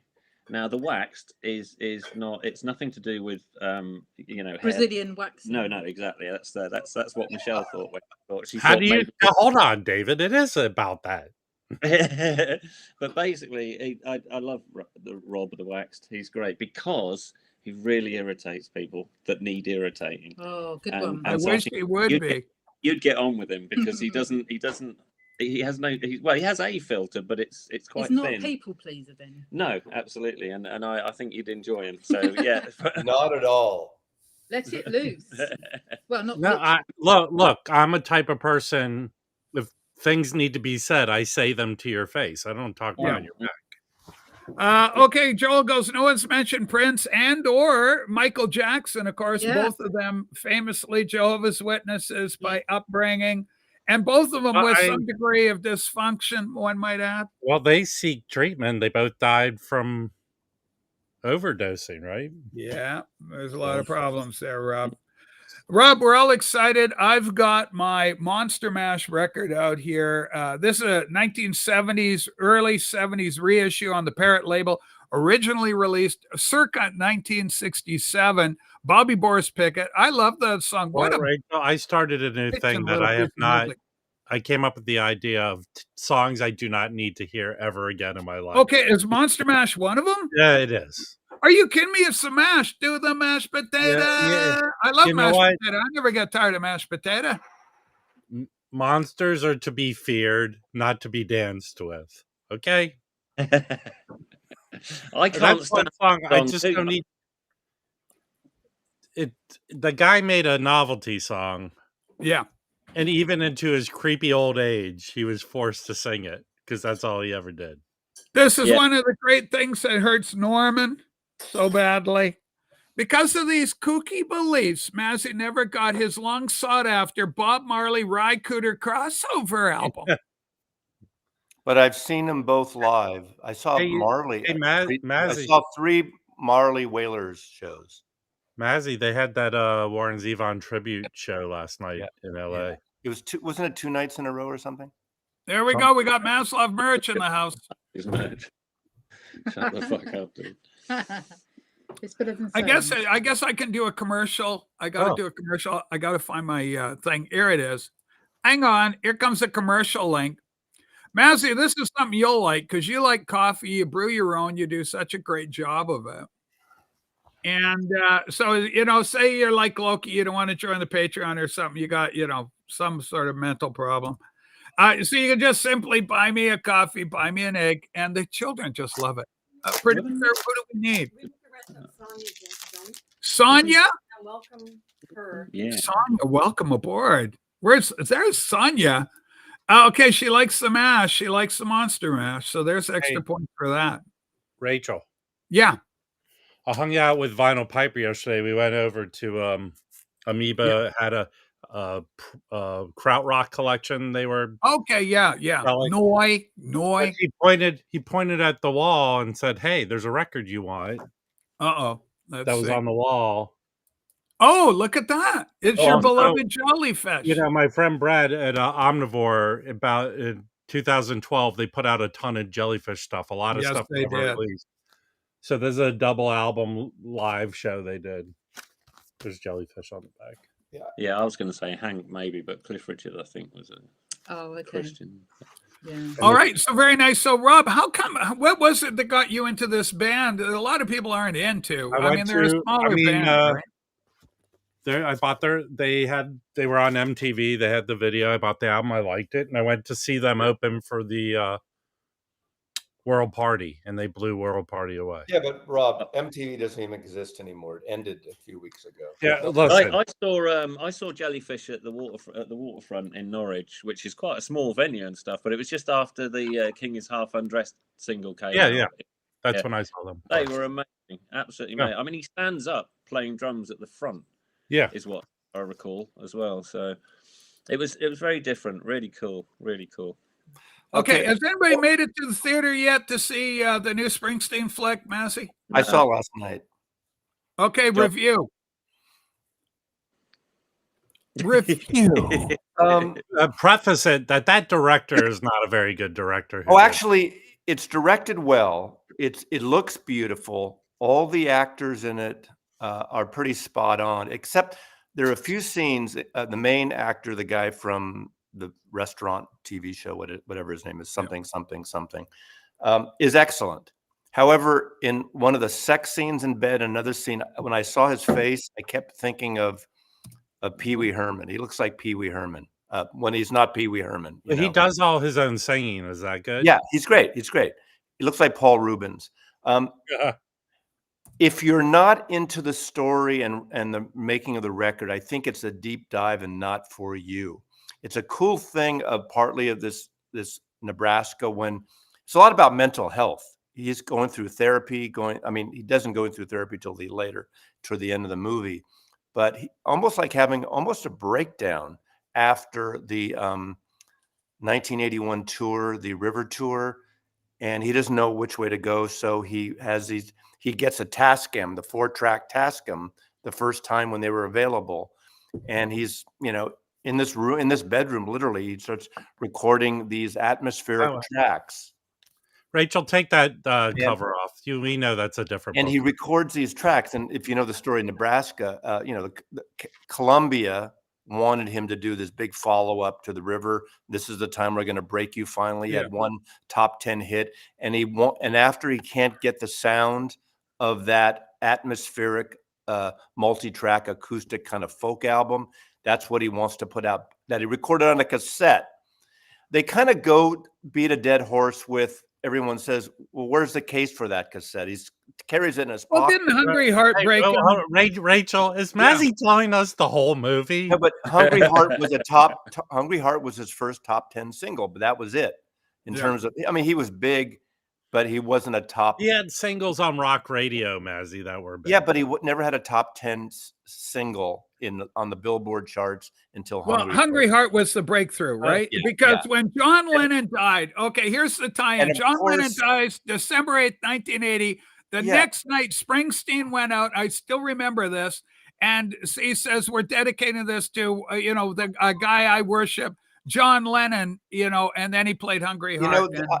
I wanted an emotional impact in the movie, and I hate to compare it to the Dylan movie last year, but I have to because it's similar. The Dylan movie is far better and far, I think, a better story of a 2 or 3 year period of Bob Dylan. And it's unfair to compare them, I know, but that movie is a lot better than this movie. So it's not a movie for everyone, where the Dylan one can be for a larger audience, I think, can get people into Dylan. Okay, Rob is calling to us. He's hailing us. Let's see what's going So on. I picked up the soundtrack. Do you know this movie? Oh my God, Nick, romantic. Oh God. Oh yeah. my It's from God. the 80s. It's like a sex horror film, right? It looks like sex and horror. So I think this company put out the soundtrack much later, like in 10 years ago. So what color vinyl do you think this is, Rachel? Oh, okay. So that's marble. It looks like blood like red, and shit. orangey Blood and black. shit. It looks like orange and black from here. This is technically sperm and blood colored Sperm and vinyl. blood. Yeah. Good Let me- Lord. Can I answer a couple people? Frank, he does sound like Springsteen. He does a great job. I don't think you should mimic an artist. He sounds great. Okay. And they do some of the electric stuff from Nebraska, and he realizes it's not working. It's not working. So a little bit of that in there, but they get into this relationship thing. I don't know. It's a good movie. It's not a great movie. I'll put it that way. But would you say it's who's it better for? People who are really into Springsteen, or people who don't really know much but wouldn't mind finding out what the story is? Well, it's a narrow section of Springsteen, and to me, see, if I say a couple other things, I don't want. I mean, the thing is, the history of the movie. Can I say this is a movie expert person here? Yeah, David. Technically, every movie is for moviegoers, people who go to the movies. If they're making the movie for Springsteen fans, it's a failed enterprise. At heart is that story of Nebraska, that he wants this raw cassette. I mean, he doesn't think of it that way to go in on it, but after he makes it. Did you ever? Did you read his book, his autobiography? I did. I listened to the thing. If they made the movie at least part of that instead of this other book, it's based on a different book. It's a different. I understand, but if they would have made, because apparently, how much of the movie is his relationship with his father? Oh, big part. Because that in the book was the most kind of compelling part. There's a lot of flashbacks of black and white of his father and his somewhat abuse of his father, and the detachment of his father, and that and then at the afterthought, how at the end of a movie sometimes when it's a historic biopic, it says, and then the person went on to go to jail for 20 years or he got out of prison, whatever the type is in the end credits, they talk about, and Nebraska became a number 3 song, and then a year later or whatever, 2 years later, Born to Run broke him. That it's kind of like the Nebraska thing should have been part of the story, I think, instead of just a 2-line type thing in the aftermath. So in the movie, because all this breakdown is occurring, a year after Lennon's gone, did Lennon's death impact him in any way that way? Do they make any comment about that? No. I mean, there are reference, obviously, he's playing at the Stone Pony in Asbury Park of like old rock and roll songs, gets on stage with bands. And I remember that's part of where he would show up at the Stone Pony and play like Little Richard songs and rock and rolls. If you're a rock person, it's cool. It's cool. Like Mark Maron has like hardly any lines, one section, and he plays Chuck Plotkin, who is the engineer on some of the Springsteen records. And there's some studio stuff, which is kind of cool. But again, I hate to compare it. The Dylan movie is 10 times better for me. Okay, this is a very jaundiced view at the whole biopic thing. All rock biopics are the same. Young, unknown, struggling, had a little success, gets screwed over. Band has drama. Band overcomes hurdles, drugs, and redemption. Rob, Hollywood. There we go. I think, in my mind, the best rock bio movie was the Buddy Holly story. Mainly 100% because of Gary Busey's performance. He was so good, yeah. And if I go back to the other ones, it's really, they're only as good as who's playing the person. Yeah. And if they give them humanity. So But that is Listen, the you feel the story. same way when they done the Rocky Horror Picture Show. That's the That story. guy who was That's not a bio. Frankenfurter. He's that guy. What a David. story! A rise, a fall, the David, coming back. that's the story of of Frankie. that's the story of rock and roll and artist. I mean, that's the dramatic story Yeah, that but repeats a lot. these movies that they make, they only as good as the performance of the lead in the The film. guy's Ladies and great. gentlemen, this would not be the vinyl community without a healthy dose of skepticism and controversy. Norman Maslow, you've stepped into it. You've come out as a hip hop ragoon expert. What the hell's going on, white boy? I actually liked what is it? Back to Compton, that movie. That's basically Dre. Yeah, you You hip know, hop artist. I've seen it. Okay, Maz, you're taking some heat for delving into Dr. Dre big with your sport form baggies. Hey, You're out there Ray- doing the thing, platform baggies. Rachel. Yes, Rob. Never mind. No, what is it, Rob? I know you're sensitive. What the hell's eating at you? It's Arnie Zanzibar's here in disguise. Arnie, you son of a bitch! That's the trouble with this new name thing. It doesn't help us. Yes. It's YouTube, not you helping. Rachel, I think I'm going to star in the Mr. YouTube movie. Okay, I like this. Now, tell me about that mystery YouTube movie. Hey, Uh, Val Kilmer as Jim Morris in The Doors. He did a fantastic job, Well, universally acclaimed. He did a really good job. So, yeah, that brings my point. But I think Oliver Stone very Oliver Stoned up that movie. Yeah. So. Love and Mercy was surprisingly good, I thought. Okay, that's Brian Jones, and it had Brian Wilson. Cusack. Brian John Wilson. Cusack, Brian The Wilson. younger guy was better than John Cusack. It felt like John Cusack just woke up from a nap through the whole film. I still can't get past Gary Busey, Buddy Holly, playing a traffic cop, pulling over Hunter S. Thompson, Johnny Depp, to give him a speeding ticket and Fear and Loathing in Las Vegas. If you got pulled over by Gary Busey, that kind of freak anybody out. Denise, do you have a favorite biopic? Yes, it's David's girlfriend. They are a young married couple. They are they're honeymooning. No, it's Peaceful Cacophony. It kind of looks like David's holding her against her will. That's what it looks like. Stop it, Rob. That's not happening at all. But It's since not our really attention me. is back on the lovely couple, how about I would love to dearly love, if it's okay with Denise and David in that order, to play the song again, because we got new people and we got 123 watching right now. I would love to play the song again. Is that okay? Can we do that? All right, let's roll it up the flag, because Rob, I know, missed it. This is the latest, folks, from these kids. And let's stop that and let's restart. Okay, share the thing. The song is called Skeleton's Way. The band is Peaceful Cacophony. A great title, juxtaposition, Cacophony, Peaceful. See what they done there? Here we go, folks. Let's rock and roll. Boom.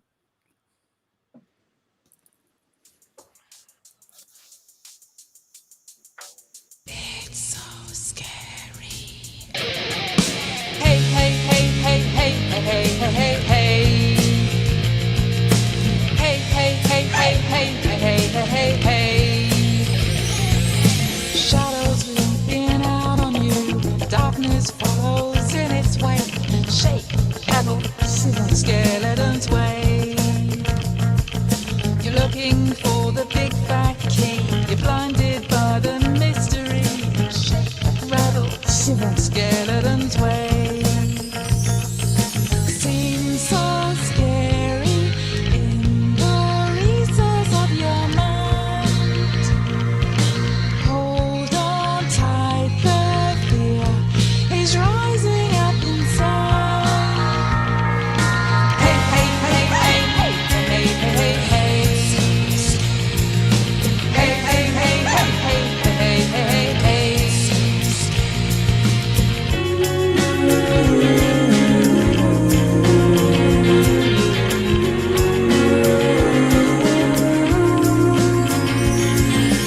I won't make no bones with you. It's coming out into full view. Shake, rattle, shiver, skeletons way.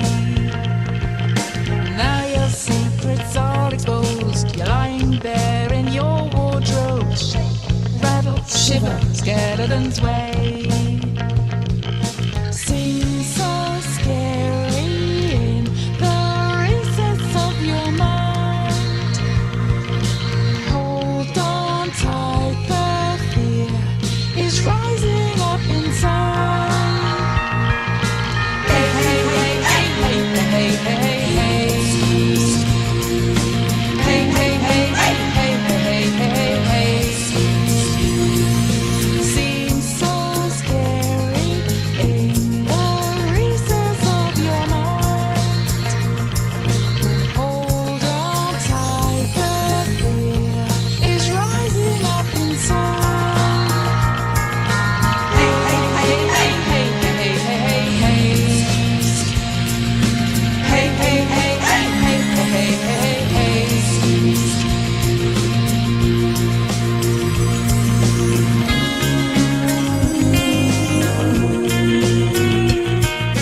Peaceful Cacophony, ladies and gentlemen. Wow, a lot of fun. Very creative and very catchy. And like we discussed earlier, it's got the hook. Look at this guy. He's magical. It's David and he's magical. And we love you both. So, yeah, really good stuff, folks. Peaceful Cacophony. And I'll just do the thing and make this thing go a little smaller. There we go. That's better. What I want to do. Oh, go ahead right away. You do it. David always says to me, "What's wrong with your timing?" And I'm not a drummer like he is. So I'm like, in that video, I'm trying to sing, shake the rattle, and act at the same time. Yeah, it's a triple hat trick. You pat your head and you try and rub your tummy and then do a third thing like fart or something. You know, I can't do three things at once. I'm sorry, I know I'm a woman, but it's two things. She's just a girl, for the love of God. Woman, hear me roar. All right, let's see. Now, more show. Hey, Gren, good to see you. Gren Contact, our metal guy. We love Gren. Welcome to the show. Is Greg out there? Vinyl rundown. Greg, where the hell are you? So, I need Greg. Greg keeps missing this show. He says, I want to watch the show, but I keep missing it, Rach. Only for geeks. How many tracks is that record, do you think? Or do you, I mean. Oh, what you mean? Sort of how many? When you lay down the tracks to break it down, yeah. It is 34. Wow. Okay. David, the only reason Mazzy asked that question, he learned it in the movie he watched it. No. But one of the reasons for that is there are 8 tracks of me, Denise, and a friend of ours called Sonia going, "Hey!" So they're all come together. It's very 80s-ish. It's got a real hook in it, man. That's the thing I notice about it. It's very accessible. I like it. Ladies and gentlemen, you can get a copy of this digitally. Here is our EP, Corona Somnia. Yeah, do you want to know? Yeah, Corona Somnia by Peaceful Cacophony. Boy, you kids should be writing a dictionary or something. And you can go over to the Bandcamp, head over there now, lay a nickel down. How much are you selling it for in English pounds? How many pounds is it going to set me back? £4.99. Okay, let me just say this. I bought it, so it comes out to just under $10 with tax. Yeah, when you do all the things. States. So it's a good deal. $10, download it. Come on, support these. Thank you. That's what Mazzy says for all of us. Absolutely. So I'll pick up my copy. Yeah, you got to support because I'll pick up my copy right after the show. What's the story, David, about now? I found you under a Venus Reaction, another project you do. I found you on Spotify. I need you on my Cobuzz because I'll play your stuff all the time over there. I do it with Joey. I play a lot of, data, and I play 7-Horse, and you can just access it through the Cobuzz. Have you tried to get your stuff out there on those platforms, those digital platforms? That's me. That's my job. Okay, Denise, tell me about it. Okay, if there's a social media platform, we're on it. Okay. Oh, okay. So you've gone out. You've done OnlyFans. No, Rob. That's coming. Always that's coming. Believe me. Oh, stop it now, you children. Now, here's the deal. So run me through, how do you get on Spotify, for example? How does someone go about getting themselves tagged onto that platform? Is it difficult, or because other people make music, they probably want to know about that too? I guess they just put in @Peaceful. I've put it out a number of times. So I don't know. Here's Sue. Here's the link, folks, for you right here. Okay, so Denise, sorry, I was dealing with the producer. She said, "Where's the link to buy this thing? I want to buy it." She's going. Peaceful Cacophony is only on Bandcamp to buy. So yeah, that's the one-stop shop. I can put the link in again if you like. No, I've got the link right here. We've pinned it so we can bring it up at a moment's notice. And if you're a book reader, you're thinking of joining the Jehovah's Witnesses, Denise and I are here to tell you, don't do it.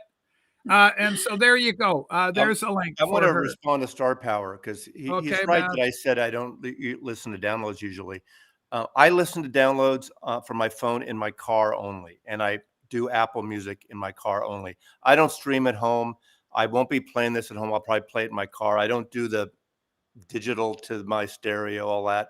So that's just the way I am. And that refers to, I get a lot of these PR companies used to send me links to review something, and I just don't do it, especially with YouTube. You want to show something, you know. So that's why. But this is different. I support people I know. I support them any way I can. Obviously, if I had a choice, physical, and I bought David's single a couple years ago when I first met him, and I got that. So, and he gave me some stuff when I met him. It was great. Okay, look now. We're just checking, making sure You meet you meet a rock star in a pub, Hey. and they get drunk and they give you shit. Hey, I smell a thread on the Hoffman Farms complaining about Mazzy. Oh, they're already there. About can your you see that digital right now? See, David's put the comment, and I've got it on screen right now. I just pinned the comment. Ladies and gentlemen, Peaceful Cacophony on Bandcamp. And, you know, speaking of Bandcamp, a lot of people use it. Mark Kopernicki, Mark Anthony K, Project Gemini, he's out there making it. Whoa, Mazzy, what's going on with your love power? It doesn't work on yours, does it? Okay, it's doing magic. You got to have a Mac. I guess you got to have you got to broadcast on one of these iPhone things. You got to have a Mac OS. Yeah, that's why I can't believe you bought another fucking Windows machine. You know? No, Johnny, I'm going to tell you, my focus is Peaceful Cacophony. You fuckers in the chat are just going to have to settle the hell down. I'm dealing with Denise, who's a legend, and she's even being helped by David Donnelly a little bit. He's there to help out. Yeah, someone says she sounds like a little like Suzanne Vega. I love Suzanne Vega. I love. Thank you, man. We've learned more about Mazzy than we have. I have every Suzanne Vega record. She just put out a new one. I think Cooking Vinyl, maybe. I don't know if they did it. Whoever did it recently. Okay, I went to see her. What is this? I saw her in London. She's great. She's got a very dry voice, but I like that. Yeah. Okay, people, speaking of legendary musicians, performers, artists, we've got Angelo Kelly, who will be, rumor has it, joining my good friend Rob the Wax in the capital, the entertainment capital of the world, Los Angeles, California. Rob, when is all that coming down, buddy? This week, coming up. It's going to be this week. So he's flying in either from Germany or Ireland. Angelo's got a big following in Germany, but he's an Irishman. With that Kelly is kind of the tell on that. So anyway, Angelo making his way to Los Angeles. Mazzy, are you tempted at all to head down to LA once again just to see Angelo, to give this legendary performer a hug and a kiss there and 2 buy weeks him a ago. drink? I would love to, but I just can't now. At the end, I can't travel. You've given too much. Yeah, but I told him, I gave him a shout out if he wanted to make a trip up here. I got a spare room for guests. David too. If you ever get to Seattle, you got a place to stay. Oh yeah. You know, we got guitars downstairs. We got a drum set. Yeah, that'd be a lot of fun. It's a shame. It's a shame that I didn't know you when the last tour went to Seattle, because we played Studio 7 in Seattle. What year was that about? Oh, it was like the 2010, something like that. So I was in San Francisco then. Did you play San Francisco? I didn't. The band did before I joined, but no, I've never actually managed to make it to San Francisco. I'd love to. I love this. I'm mastering in LA. So Angelo, of course, he's got the rock and roll tour going right now. That's disgusting. What? Mastering in LA? Yeah, that's kind of. What the hell do you think what do you think he means by that, Rob? Is he saying it's naughty? Rachel? Yeah. Most of the people in the chat are mastering right now. Listen, you sons of, don't master. Okay, try and keep it to a dull roar, you master people. Anyway, so Angelo, stateside, we just love it. I think it's fantastic. Speaking of free shit, did you frame the Butcher album? Did somebody get a free Butcher album? Let me know in the comments below. Who's Jinx? I didn't get a free Butcher album, so I don't know what you're talking about here. Who's who? Who's Jinx? Okay, something's going on. What is happening? Jinx Dawson. I don't know. She's like 70 something now. Oh. 75. She is. That's a picture. 75. Yeah, we all are getting like. So that know, looks our like you. generation. Is that what you're saying? It looks like you. Yeah, that's what People- somebody in the chat. some other people, somebody in the chat said she looks Oh, like her. really? Let's see. Let's bring it up, Rachel. Hold on. We're going to make her big. Yeah. Bit like her, definitely. Oh, I say so. I'm all in. Blondes look, for the she's win. even got a Halloween one. Look at this. It is. It's a I skull. noticed that. I was thinking it's kind of Halloween there. Look at that. It's got a big skull and whatnot. Yeah, with the old. Very tongue- frightening. You know, skeletal remains can be quite frightening, vital community. Very Well, frightening Make indeed. no bones about it. Oh, Ladies and gentlemen, all the way from Oxfordshire, we've got mad paranormal investigations in the house. Good friends of David and Denise and Michelle. We love them. And of course, there's a whole team of these Banbury. They're in bleeding Banbury. And they're out there hunting ghosts, checking out. And there's a lot of haunted stuff. If you want haunted stuff, other than checking out Mazzy's deck, which seems to be going through some sort of reno thing. But in England, there's a lot of haunted houses, very ancient abodes filled with ghouls and ghosts galore. Holy smokes. I know I would love to go to Tower Bridge and see all the scariness. Okay, the Bandcamp link is above in this link. Okay, so you got the link out there, Sue? Here it is. Okay, Bandcamp, you can go through there. You go to the show, watch the video, give a thumbs up, leave a comment, leave a nice comment for these kids. They're working hard. They're knocking it out of the park. And do that and then link over and then buy this new product from theirs. Well, let's make a difference for rock and roll kids. Holy smokes. Okay, Rich is kind of confused. He's going, I'm confused. Is she trying to hook Mazzy up with John's DOS? I think she's dead, right? She's She's- what?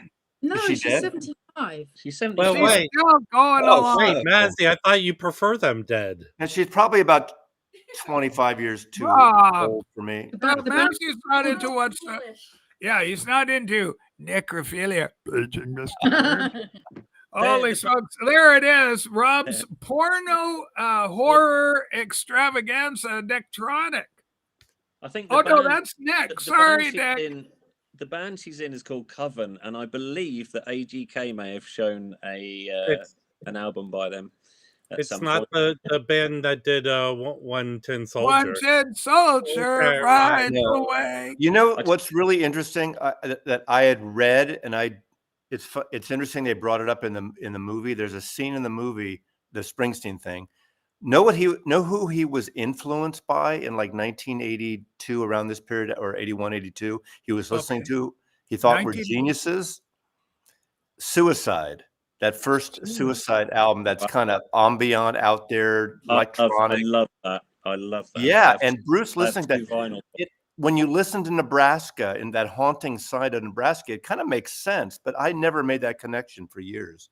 I thought that was the coolest thing for me, to kind of see that actually brought up. Ladies and gentlemen, for as little as $1, you can buy me a coffee, support the program, all this sort of stuff. Also, Rachel's Ghost Watchers, stay tuned. Tomorrow, I will be appearing on Sarah the Raging Tomatoes program. Looking forward to it. I'm excited about. Rob has been sending me emails saying, when is it going to be, Rachel? What exciting topic are you going to tackle? And I have to say, hold on, little fella. It's going to happen, but not everything can be told. It's got to be a surprise. But we're hitting the hard tackles. Rachel? Yes? I don't recommend going on a sinking ship. Michelle did a lone investigation last night in an actual graveyard. Okay, Yeah. can you imagine? Yeah. Mazzy, I love you so much that when you go and you're in the Jewish cemetery, obviously it'll be a Jewish one, I'm going to visit. I'm going to come and bring flowers. And I know the tradition of laying coins upon your memorial. I have friends and family, obviously, buried in a Jewish cemetery in San Francisco, or outside of San Francisco. Yeah. But when my time comes, it's going to be ashes, spread along in the Golden Gate Park. That's there was a lot of problems, controversy with the Ramones hit. I don't want to be buried in a Jew cemetery. No, I don't want to be buried No. Incredible. Rob, Are you on uppers Yes, today, I Rachel? am. Rob, are Are you you- It's called, going to Rachel's on the Robitussin. Are on the you Robitussin. opting for the Jewish cemetery You're, burial you're so ritual, Rob? jacked up. You're so fucking jacked up, Rachel. Wow. Rachel, I Wow. believe He's everyone been should be drinking cremated this. and sprinkled. Just cream You it, throw it should away. be drinking Yeah. that. Calm down a little bit. Slow down. Wow. Wow, Mazzy, I've never seen you this conservative in your approach to broadcasting. Absolute twist of turn. I'm going I to should watch talk. the Springsteen movie on an airplane sometime. Yeah, I but think he'll just wait bide his he left time. off part of his comment, Rachel. Okay, go. I'm gonna watch the Springsteen movie on an airplane and then walk Yes. out on it. And walk out on the wing, Yeah. walk while it's in mid-flight, Rob. Yes. Holy smokes, that is just crazy. Do you know, Richie, you kind of look like Joey. I've had, people have said that a lot to me over my time. I'm tall and I'm thinning Ramona? out, kids. I'm thinning out. I'm down to 220 right now. 220 is the number. And ladies and gentlemen, full disclosure, I'm hitting a full fast day today. So that's all going to happen. You see, I think what you look like at the moment, Rachel, is if John Lennon and Yoko Ono ran towards each other at immense speed and just clashed and made They combined. And so this is Christmas. I just love that. War is over. Yeah, like this. Look, it's like that.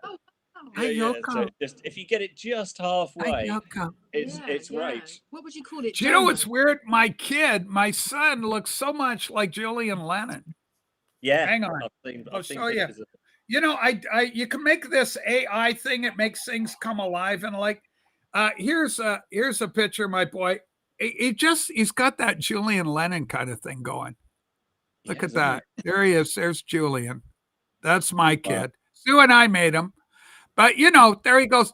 But, you know, with the AI, you can kind of animate these things, which is kind of wild. I think I got the animate. Yeah. Yeah. Look at this. He didn't dance, but the AI could make him dance. Oh, that's way better than the one I did of David dancing. It's all getting. Isn't that wild? This AI thing is just insane right now. No wonder nobody believes the truth anymore. Oh yeah, everybody believes the truth, man. It's gone. It's absolutely gone. It's totally gone. You know, Denise did all the AI stuff for our video, as you saw. I like it. Entertainment is fine, but it's just. I mean, not that kind of entertainment, not movies where you're replacing actors, but it's fucked. I've already been caught out a couple of times going through Facebook and going, oh no, that looks interesting, and pressing on it and think, oh fuck, yeah, of course it's not real, is it? Do you know, full disclosure, you know, I'm so tempted just to bag the Patreon because of Loki and all that. It's just more trouble than it's worth. And so then that I could just free myself and give me another day off on Friday. So I'm thinking I may just do that. We'll see how it goes. And then I'll just stick with my little eggs. Throw me an egg from time to time, or, you know, anybody wants to. Remember, I killed the Patreon before, and then it was our good friend Steve Park who threw some money at me anyway. And I appreciate that. But I think I would just make Kill Friday's show and just not do that anymore and just go, I don't know, or go live. But Friday's too busy. But Friday's too busy a day. Go ahead, David. Friday's the only time we get to see Scoozy. That's true. But wait, Rachel. Yeah, Rob, go. How is Friday too busy for you? No, I mean, it's too busy because of the internet. Hold on, I'm going to explain why. Because we got Jazz Bumps going, we got PB Thal going. It's a very crowded. Yeah, but they're doing it in the evening. You can Throwing Man Record Night.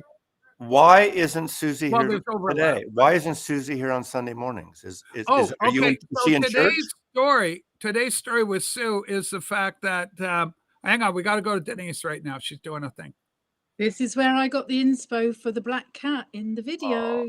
That's okay. These are influences. Look at that. Is that David's son? Is that your son? David. That's my little Chasey. That's my cat Chasey. And I got it off a photo he sent me, and I made it into this little video. Yeah, So you isn't it amazing what you can do with this AI? I mean, it's quite remarkable. The to motionize, make And the yet, motion on things. yes, for those in So the chat that are thinking she yeah, was called Casey because I wanted to make lots of Angela pussy. Kelly goes, Rachel, Tuesday and Thursday morning would be perfect. We've got Angela Kelly coming in with a vote for Thursday morning. Hey, Yeah. yeah. Wouldn't it be good the behind the music, the Angelo Kelly story where he went missing in L.A.? Holy smoke. I love my days off. I got to tell you, this is a point in life. I really am at that point. Okay. As a patron, I feel it was like a clever ruse to get your brand new computer all in. This is a big computer, man. This is like a $3,500 setup I'm getting just for computing. But what the hell? Mac. You should have got a Mac. Yeah, Jesus. No, it's You power. don't need a new Mac, a AirBook. I got my iPhone. Okay, I'm Apple. You don't need a separate camera. Oh my God. No one watches Grown Man Record Night, Rachel. I wouldn't worry about it. I love Grown Man Record Night. Those guys is great. Mikey Bananas, one of our best, longest serving. I love those guys. And they're like a cable access. They're a good program. They put a good show together. But Friday generally is quite a congested night of activity. A lot of people are broadcasting.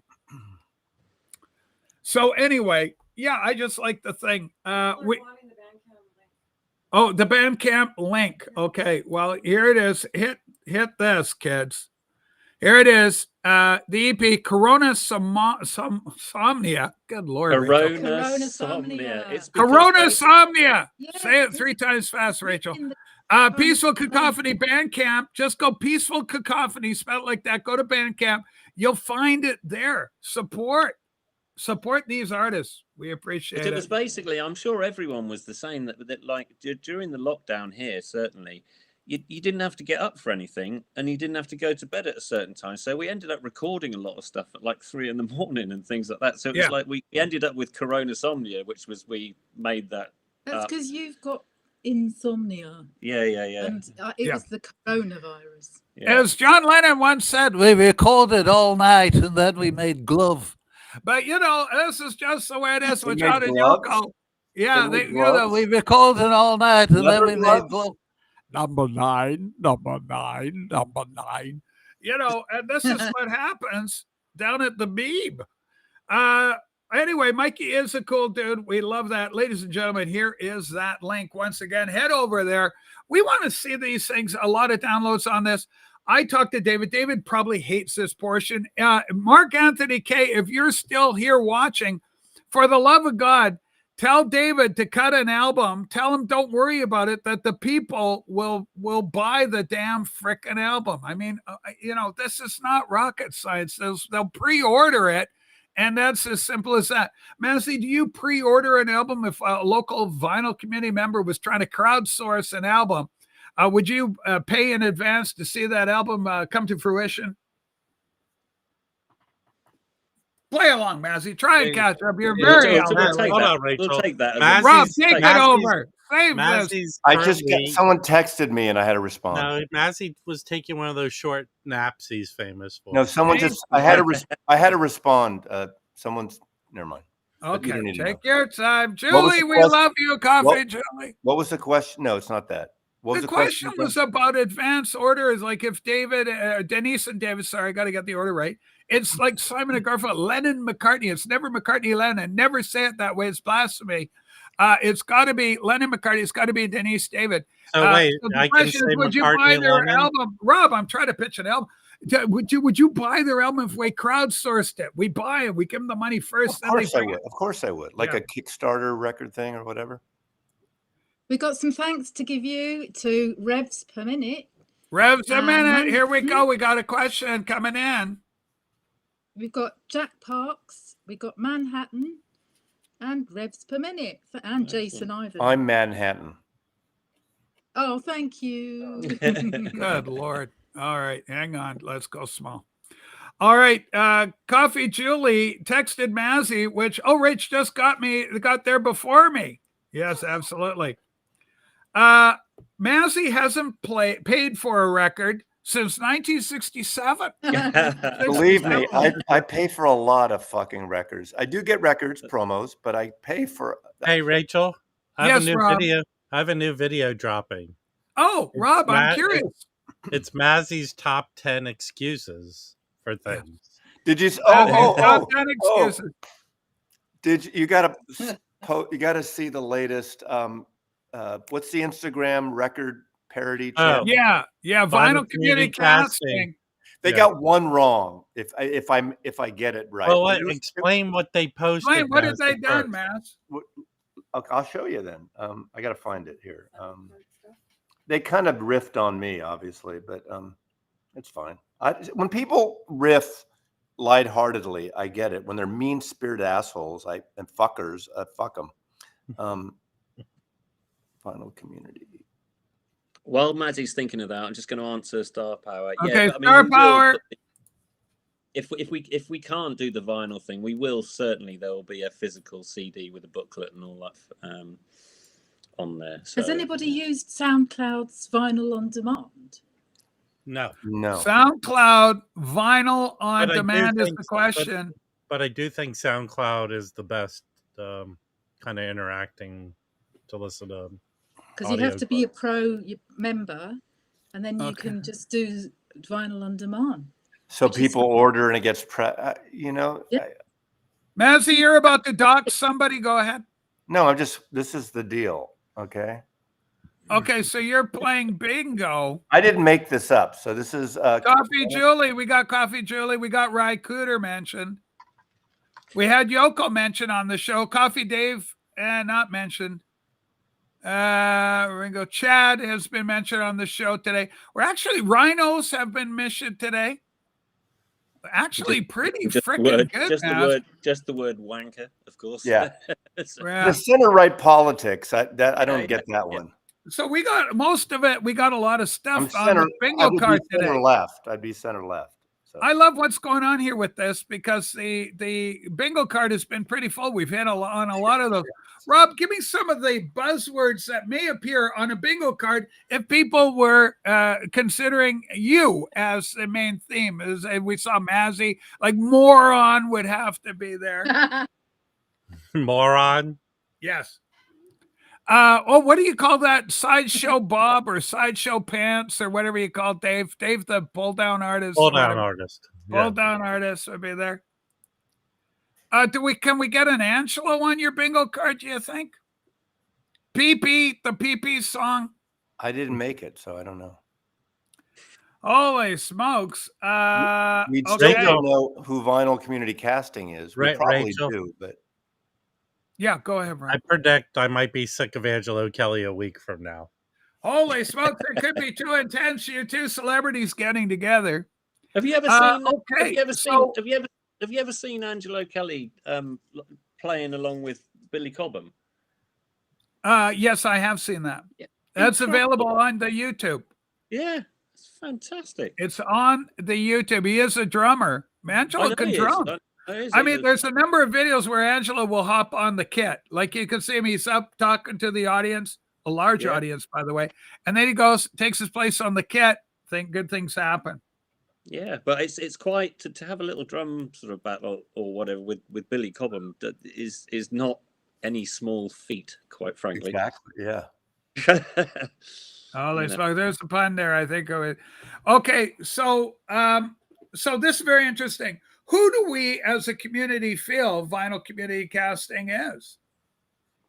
Oh, I don't know. I've guessed over the years, but I don't know. I would think it's Rob, but it's too measured to be Rob. It could be Rob, but I think it's not the Wax. No, there's no way. Entire different if it was comedy. Rob, it'd be a little crueler. But it'd be funny too. It would be blunt force trauma. My number one guess always, but he says it's not him, but it's on the nose in terms of is the Reverend sensibility. The Reverend rock and roller. That would be my first guess. Yeah. It's got to be someone highly intelligent. Yes. It's got to someone who sees the subtleties in humor, who's not an asshole, not a wanker, who knows enough just to get that little taste. Well, a lot of it is associative humor. So a lot of it rests upon one artifact. He's probably a liberal Jew. Wow. No. A lot of it is, it uses one cultural reference to speak to another. So it's a lot of compare and contrast. Maybe Alex Dickey, but I don't know. I don't think it's Alex. I don't think it's Alex. I don't think either. it's I don't Alex. think it's Alex. I mean, it Alex could be someone himself we has don't denied know, it. but I doubt it. It's someone who's here, watches this shit. Yeah. The Rev is a legend. He freaking well is. Okay, so Mazzy, what do you think is going to happen? We got to mention the Beatles. Can't be a Rachel's Ghost show without mentioning the Beatles. Are they going to? It's not wrong, and it's not pre-code. That guy's functionally retarded. The guy's not smart enough. He's nowhere near brain enough. This person is not retarded. Mazzy, is Anthology going to fall flat? Is it going to fail? Is it going to underwhelm? Is it going to underperform? I think it is. I think it's going to do well. The documentary, the Disney documentary, although they lost 4 million subscribers, they'll get them back. And that'll do well. In terms of the record itself, it's not going to do anywhere near it. Well, hold on. You could be. When is the documentary premiere, Mazzy? I think around Thanksgiving. I'm not It's sure. going to be like November. I think they'll do a heavy push with the marketing, and it should be fun. Wavy Gravy goes, I think it's Alex Dickhead. Some people still with the I don't Alex think so. Dickey. It's not Alex Dickey. No. He's got his own. It's William. It's definitely not William. You are living up to your name. Talk about new releases, how certain artists and labels don't do really well distribution. One of my favorite bands from Wales. Oh, okay. Super Furry Animals. Super Furry Animals is my favorite band from Wales. They just reissued on vinyl, maybe for the first time. I don't know. Craft, their last studio album, I believe. And they're touring, very limited touring. It came out, a week ago or so. You can't find it anywhere in the States. You just can't find it. Distribution is shitty. I don't know why you can't find it in the States. And the few places, Rough Trade had it for a while. It's gone. So if anyone knows how to get it in the States, inbox me through Instagram.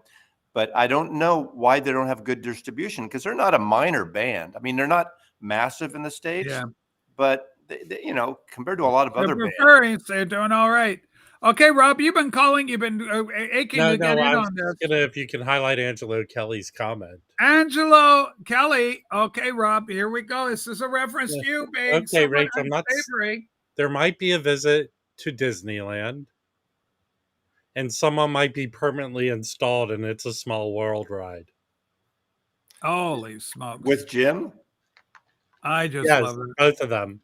Hey, Rach, what kind of sound card did you get on the new computer? Charles, I didn't even think about it. I told him I need something that opens multiple tabs, and it's got to do some heavy lifting when I'm doing a lot of graphic work. I do a lot of pictures and images and editing with the graphics and icons for my genealogical research. So I need a heavy lifting multitasking computer. That was my focus. Did you order a Heathkit computer? My computer is a custom built thing. It's got 2 fans the size of my hands, I kid you not, that are keeping that thing cooled down. So it's a monster, and I couldn't be happier. It's arriving Wednesday, and I've got a 32-inch monitor, as I was showing earlier, with the arm on the thing, and it's meant for heavy lifting. This is the new workspace. See, I'm on the little computer here right now. This is a 32-inch screen, and then we got the rocker arm back in there. That's where the show is, and I stand in front of that side view of the monitor. So, and I got a brand new camera, which I'll be debuting once that new monitor gets put in place. Rachel, is this an attempt to enter the manosphere streaming shit? Rob, I'm thinking of getting involved more in the manosphere as the first trans woman of color to support testicles. I think it's going to go over very well. Okay. Charles goes, thank you for responding. Charles, we love you. Mazzy, Beatles duplicate called down to the fact you can't face the pain of adding them to Discogs collection. No. Norman, response. I said this before. I've been selling off any rare records that, to me, I just want the music. If I have a good reissue, I don't mean it. Beatles, I'll keep my main core, but I have a lot of duplicates. So little by little through my auctions, I'm going to sell off multiple I don't need 20 copies of the White Album. Marcy, you know what you do. No, I just Marcy Buyer Club starting. Mm. The original Marcy Buyer Club. There goes Yeah. big Buyer Club, Marcy. No, it's not. I'll never open a store. To me, Whatnot auctions work every 3 or 4 weeks. Yeah, I'm really looking forward to it. When you're dealing with a 32-inch computer screen, it's kind of like a television. Sue's sitting in front of it now. You watch just, and it's 4K, by the way. Everything's 4K. So we're going up. I'm going to have to shave a little closer. World War, these are not World War, but third world, first world transgender problems. You get the electrolysis and everything. Rachel, Still not good enough. Rob, go. I can help you with your manosphere. You have to be able to do this. Okay, Rob, I'm curious. When someone's saying something you don't like and they're talking, you have to be able to go like that. Rob, I love that. What do you think of this comment? You can see the look I've got going here. Let's make me big for a sec. Denise will appreciate this. Here is the microphone in frame. I've put it in frame just for this episode. Do you like it in frame? Paging Mr. Herman, PB Herman. What do you think, Vince? Well, very Larry King-ish, Rachel. And you say that the vaccines were not helping. Okay, sorry, Larry King. Rachel, if you want to talk about your orange buddy and vaccines, I'm just going to nip out for a second. Help yourself. Okay, where are you going to get beer? I'm going to get my penis out in the. For God's sake! Too much information. Okay, I'm unvaxxed. I've just got to get. Yeah, I'm right with you. I'm the same. The only time I ever caught it, I hung around with a bunch of my liberal pals in Seattle. Not mentioning their name's Massey, but I survived it. So that was the one and only time I ever picked up on the actual virus. Well, I got the really bad version of it in 2020 Christmas. Yeah. And then that was it. I thought, I know science. If I've had COVID, I don't need to get the vaccine. Yeah, well, because you build up natural immunity to it. Massey's been very outspoken on this, saying he just eschews the whole thing. He thinks it's a scam. It's Big Pharma going after the bucks, and Massey's been very active in saying, kids, use your brains, not your wallet. Okay, people Matt, getting go ahead. COVID, people getting COVID who got through it and survived, and the vaccine combination brought it down. Those 7 million people that died. Whether they were sick or not, they wouldn't have died otherwise at the same rate. Absolutely. We're learning so much about it. Thank you, vaccine. Why the big deal? Like with all these vaccines for half a century plus, all of a sudden this one is the one that people hated. It's because, and why is it political? That's the bullshit. I don't know, Massey. Great comment. Okay, let's move on. Great stuff. Rojas has a problem with Massey for being a shill. Can you imagine what he must think of M45? Oh, yeah, he guessed on his live stream. So, Joel, you're saying that there's a contradiction of values vis-a-vis Norman and the 45. That is crazy. Johnny, you're suggesting my mic is too full. Listen, Johnny, it's hard to win a pissing contest, if I'm sitting down, honey. Come on, Johnny. Rachel, are you getting a new mic as well as a boom? No, I love my tiny little Yeti with Massey on it. Every time I'm so close to Massey, I like to blow on this. Oh, okay, that's entertainment. So anyway, no, I'm very happy. I mean, this does sterling services, Yeti Nano. I think we got a fine microphone. It does what I want it to do for the program. I'm sure it's coming through fine. Now, we got problems with Sarah. I love Sarah so much. Afternoon, Rachel. Careful of the Manosphere stuff. Sarah Tomato shat almost 5,000 subs recently by swimming in that particular sewer, then getting out and thinking she didn't rink of it. Well, I mean, a lot of people, the Manosphere is Manosphere. She's dealing with the Crucible crowd. This is this Orthodox Greek reinventioning. And, I'm no fan of all of that. I think it's a little too myopic. And certainly, I was proposing a topic about misogyny. Like this guy was saying, this Andrew Wilson, he's a big guy. He's been on Piers Morgan, all that. He gets a lot of coverage, big exposure. But he was saying, oh, I knew better than to deal with a woman, right? I think that's just awful. Okay, hold on. We've got breaking news coming in. I think I've got a filter for this. Hang on. I think I've got a filter. Okay, hang on. Let me do this. It's going to be good. Okay, breaking news. Just coming in. Look, David, and I've got breaking news, Denise. It's coming in. Greetings, Rachel's Ghost. Loco Tio just sent you Corona Somnia by Peaceful Cacophony. Rachel, you need to start addressing the valid and heartfelt customer feedback in a more constructive fashion. With love, I'm adding the with love part. Loki Tio, Loki, I want to thank you for your kind gift of my own copy of the latest EP from Peaceful Cacophony. Holy smokes, does he know how to work it? That's funny. So thank you, Loki. God bless you. You will have it one way or the other. All right. That was breaking news from our good friend Loki Tio. Okay, let's go here. Loki. Thanks, Loki. All right. So, but we just love you, kids. I'm so glad you're here, and I'm glad you're making music. Somebody's got to do it. Massey, what about your project? You're 11 years old. You got your record. When are we going to see that? Is that going to be pressed? I want to see it pressed with a cute little, 45 jacket That would on be it. such a novelty. I only have a really bad, Okay. I guess you'd call an acetate. What other records back in the late 60s? Oh, God.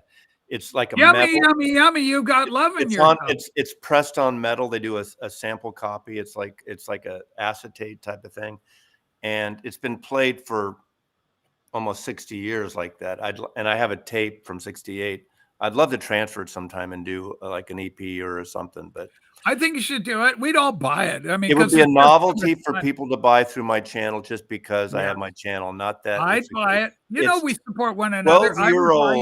12-year-olds Yeah. recording in a studio in San Francisco where the Grateful Dead, one of the first places they recorded in San Francisco, because the father of the lead singers was a criminal attorney. I think guy owed him money, had a studio. Yeah. And we got like a night to record 2 tracks there. Is it slightly more tuneful than Metal Machine music? Is it? Yes, there are lyrics. There's no bass player. Yeah. It's drum, guitar, tambourine, singing, and rhythm guitar. And it's in fact, the one song's on YouTube, but it's guys, just as before, their voices were changing when you were a young boy. Yeah. It's not pretty, but it's fun. It's good, but it's raw. That's what you want. It's funky lyrics. I don't care if you smash my TV. I don't care if you drink my tea. I don't care if you go outside. I don't care if you take them for a ride because I don't love you no more. I don't love you. I'm going to Disneyland. I like when you threw that in there. I didn't say that. No. Rach, I made another big haul yesterday. I'll be showing a record. You could definitely have something to say about it. Okay, Marty, get up here. Join us. Come on, let's show records. Let's do it. But before then, let's get another coffee. I see that's in the cash memory, the local, buy a coffee for a nickel. Okay, let's get the tab. Let's get Marty. We got some records to show. Rob, you love record showing in the vinyl community as one of your favorites. No. Let's show a record. Let's show records from children. Okay, Does get it- up here, Marty. Marty, does it have semen blood on the vinyl? Marty, is it one of them type records that Rob's got for Halloween? Rob, you're a little older. You're a little long in the tooth, but you still get the urging to go to trick-or-treating down to Muscle Beach? Rachel, my life as a trick-or-treater is always getting the candy no one likes. Like the worst candy on the face of the planet is the candy corn. That stuff makes me nauseous. Candy corn, if you're shitting out them little candy corns. Now, in England, do you know what the candy corns are? No. They're little candies that are, I do. they're shaped like a little pylon, and they're orange and yellow. Ugh. Or It's- yellow it's- and Like I orange said, they're stripes tubes, on a like horizontal teeth. band. They're They're like teeth. disgusting. Like corn noblet. Well, they It's look like sort of disgusting sweet candy. corn. It's the worst candy Sweet there corn, ever but they're, was. they're Wow. nice sort of Okay, candy. so we got an album. It's got a naked lady on the cover. We'll have to put his hand on Has it got one naked lady, or does it have multiple naked ladies? He's not coming out. He's going to show it on his show. I got my popcorn here. Ah, yes, not for long. Yeah, Here it is. popcorn's the winner. Okay, here we go. Hold on. There they are. This is them. Oh See? yeah. They're a little yellow and orange, and they're capped with a little white. Oh, look at all those E numbers. Okay. Jimmy Barnes, I watched Raging Tomato. Sarah's tremendous. I'm going to be on her program tomorrow. I don't know what topic we're taking on. We're going to take something on. We're going to have a lot of fun. Is Andrew misogynist, I think. No, I don't think that. Well, I think it may be changing. I think it's changing. Oh, okay.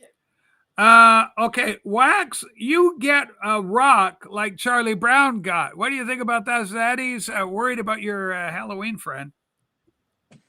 No rocks. No Candy rocks for Rob. I Holy get candy smoke. corn. I don't like it.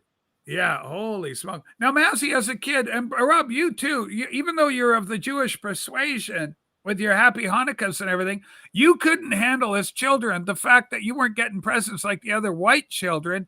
And so you went and your parents actually said, let's get a Christmas. What the hell? Let's Well, celebrate Jesus' Rachel, hold on, birthday. Rachel. Yeah. Go My, ahead. my Jewish stepfather side. was not Jewish, and we celebrated both. Well, Yeah. I just love that, Rob, that Same- you had a same Christmas here. tree. My father was Russian Yeah. Orthodox. He converted to Judaism, so we had Christmas and Hanukkah. So Fantastic. So you kids got the best of both worlds. That's, acommittal. I think you might want to call that acommittal. well, we didn't to believe in the whole- well, I won't Yeah. get into that. Never mind. Well, You hold said- on. What do said- you mean? sounded like you said Judaism, and I was thinking, is that like looking up like a woman called Judy, and you just worship her? Maybe. Judaism. My girlfriend. Hey, was David Jewish. Donnelly, let me do the heavy lifting, okay? Sorry, Bob. Sorry, Bob. It's Judaism. Yes. Holy smoke. Jimmy seems to know what's going on with the manosphere. Johnny, if your debates is okay content, a lot of stuff seems repetitive.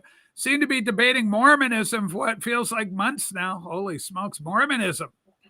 That is just kind of crazy. But it's a discussion show and they're popular and they're getting coverage. I mean, Sarah's a big deal. She can handle losing 5,000. That's how big the channel is. You take a step back and then you just rebuild it again. There's no big deal. I quit my channel and she had 300 people watching her yesterday. That's after 5,000 bailed. She's got 300 people watching her program. That lady's doing just fine. Okay, Star Power with a joke on the Jag. The buddy has been talking to Breege. The UK, the V-Cuck is still going strong. There's a lot of controversy in the vinyl community. United Kingdom. V-Cuck is for short. Obviously, David, you're involved with the V-Cuck strongly. You're a voice. You're a pioneer in vinyl community, UK edition. How do you feel being an ambassador of V-Cuck? V-Cuck. It's an I know what you're thinking. It's an honor. It's an honor that I find a heavy bird, but I try and rise to it. It's the VC UK, as in Vinyl Community UK. But I don't know, Mazzy. When we used to go up on Sarah's Raging Tomato thing. It's a reaction shot of Norman. Did you not just get the impression that the manosphere is just a whole bunch of guys that have no idea how to talk to women? Oh, absolutely, absolutely, unbelievable. Yeah, and they're kind of mean-spirited to women. They're evil. They look at them. It's always like women are a product or a piece. That kind of machoism, like misogynist piece of shit. But the thing is, it's like one of the reasons that I love working with women like Denise, and I was also the drummer in an all-girl band at one point. Well, obviously an otherwise all-girl band. And I had Choose Your Weapon with Michelle and Jamie, and it's because the men are, well, those sort of men, when I'd sort of watch them, I was just thinking, are you really, really not aware of why you're not getting dates? Well, that's a big part of the internet, and it's not just the vinyl community or the manosphere. And I get some of those kind of comments too, not as much lately because I haven't had them on my show, but Well, I have a handful of very close women friends, if you know, and when they're on yeah. my Do stream, you want to meet them? Thummy, finger pointing, finger. Betty, finger Betty. Yeah, when that's they've the been handful. on when they've been on my stream with me, when I've collaborated with them, there's a segment of people don't say, well, they don't understand how you can have women friends that you're not fucking. You know, Yeah. I'm sorry. No, You know? it's not so much that you're actually having sex, but And just that you're There's in a been constant vile state of things ready to when I cross used that to have barrier. when I used to have the archivist on there, even Coffee Julie. Oh, I bet you he's fucking her, and comments like that you have to just like shut down right away. You know, it's bullshit. Because that's what they wish that they could be in the position Yeah, to do. you know. It's I had it, you know, when I was working for Viv Albertine and stuff, you know, a lot of people would come up to me and go, "So are you and Viv an item, are you?" And it's like, no, of course not. Well, hey, Rob Walker, it's not that I'm not a threat. I'm not an asshole. Okay. Hey, wait. What happened to that? Remember, Rachel? There was a soap opera going on about a year, maybe 2 years ago. Yes. Where Rob Walker met a woman. Whatever became of that? He did meet a woman, and it all turned tits up because she saw his record collection. And once that happens, a lot of goyles will just tend to walk out. Paging Mr. Urban. Pee Wee Urban. Okay, Star Power David Donnelly is too classy for the Ranking the Obscure program. He's not in a country where he has to wake up at 3 a.m. every week, so he doesn't miss his appearance there to pull stupid faces. Well, that's Rice Patties. That's our good friend Michael in the Rice Patties. Big shout out to Michael. He's a content creator par excellence. We love him. Wait. Is he still around? Huh? Is he still around? Of course he is. He's one of our most popular. Wait. You were talking about the UK VC? The Rob Walker. Come on, Rob. Okay, hold on. What happened to those guys? Wanker. Okay, we've got problems with Rob Walker right now. I just included your image. The Pride of Manchester. In my 10-year 6-inch video, I included you again. Yes. Well, Rachel, what's an orsal? Oh, okay. Hold on. That is a UK euphemism. It's basically what they're trying to talk about is your Rachel. Yeah. You remember my stance here. Okay, let's hear this, Rob. The present company excluded. Present English people. The gall that all these British people in Unmitigated. the comment section think we know their colloquial. We don't know the colloquial vernaculars. I know. Of puddlety on the marsh. The majority of us here speak North American or American or whatever. I like to. Okay, Rob Walker with a powerful comment. Massey, you've had more heartache than most of us when it comes to chicks. Women come and go. I was married for 25 years. Massey, that must resonate with you. No, you know, Michelle and I were, my Michelle with one L, we were together 28 years, but we never got married. And we have a great son grown up now, and we're friends, except for 2 women I dated years ago, you know, somewhat mini long term. I'm friends with the rest of them still to this day. Yeah. I've gone to their weddings. I could have filled that in for Mazzy and said, you know, what do you mean? He's got a great kid. He's still friends with his ex-wife. It's not, you know, I've known Michelle for like 17 years, and it's like if they're good people, right, they're good to hang out with. Sometimes it's just not right to be together for whatever reason. You know? Yeah. One of our good friends is Beatle Dave. We love all the Beatle people. Okay, we're big, especially Massey and I. Hold on, Rob. What's going on? Again, here's another one of my pet peeves. Okay, what's going on? Naming yourself, you're a Beatle fan, and then your name is Beatle something. Yes. It sounds like I'm Jellyfish Rob. Okay, you know? No, you're not. I will say, as much of a Beatle fan, much as a Beatle fan I am, and I do say some Beatle, I would never, for me, it doesn't work, like limiting myself to just say, like, I'm a super furry Mazzy, or that sounds, Rob would be that. Or I would love that. I'm David Donnelly Mazzy. You know, I'm only doing David records. You know, I'm all for Jam Rob Walker. But Jam. not Rob the Walker Jam. Jam. Rob Walker Jam. Jam Walker. What about Scott Walker? He could call himself Scott Walker. Then he'd be kind of a thing, wouldn't he? Slanderous words will never deter the incredible. I listen. Beetle Dave is a great. Why are channel people for jumping on Beatles this guy? stuff. What's going on with this guy? I know who he is, but I don't. The What? rumor was that Dave had gone out and bought subscribers, but what the smart money says is a lot of us feel that somebody actually, without Dave even knowing it, bought some How can subscribers you for buy him. that? I mean, No, it I don't doesn't think he matter if you did. don't- I think he's an innocent man. I Yeah. think that somebody wanting to help him out and promote his channel bought him just a handful of subscribers. That's what, the word came out. So there could be truth to that. Here's why. He doesn't get the views that are commensurate with the amount of subscribers he has. But Rachel, Rob, a lot of the people, highfalutin people around, Yeah. don't get the views that match their subscribers. A lot of them. Oh, I did watch a video this morning.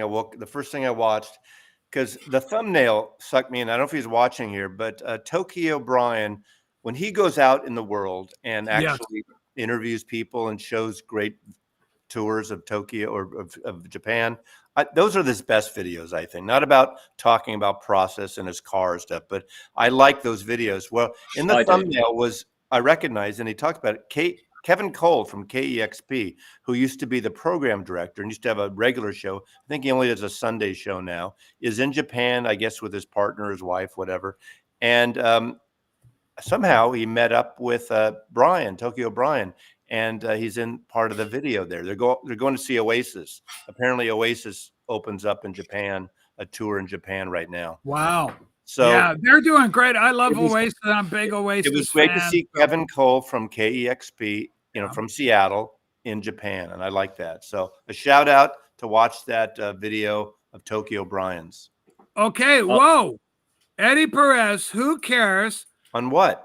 Bill Kreiner, who the fuck cares? About what? Was fun. Fuck you guys. I don't Fuck even know you. who these people are, Rachel, because their own names aren't there. Okay, this is our friend Bill. It's Bill K. I don't know cork ND suckers. 45. I don't know who that is. That's his real identity. I'd Kreiner's be been Frank. he's Maybe been you're a great. fucking fucker. But what do they not care about? I don't understand. I don't know. Yeah, we don't know. What don't they care about?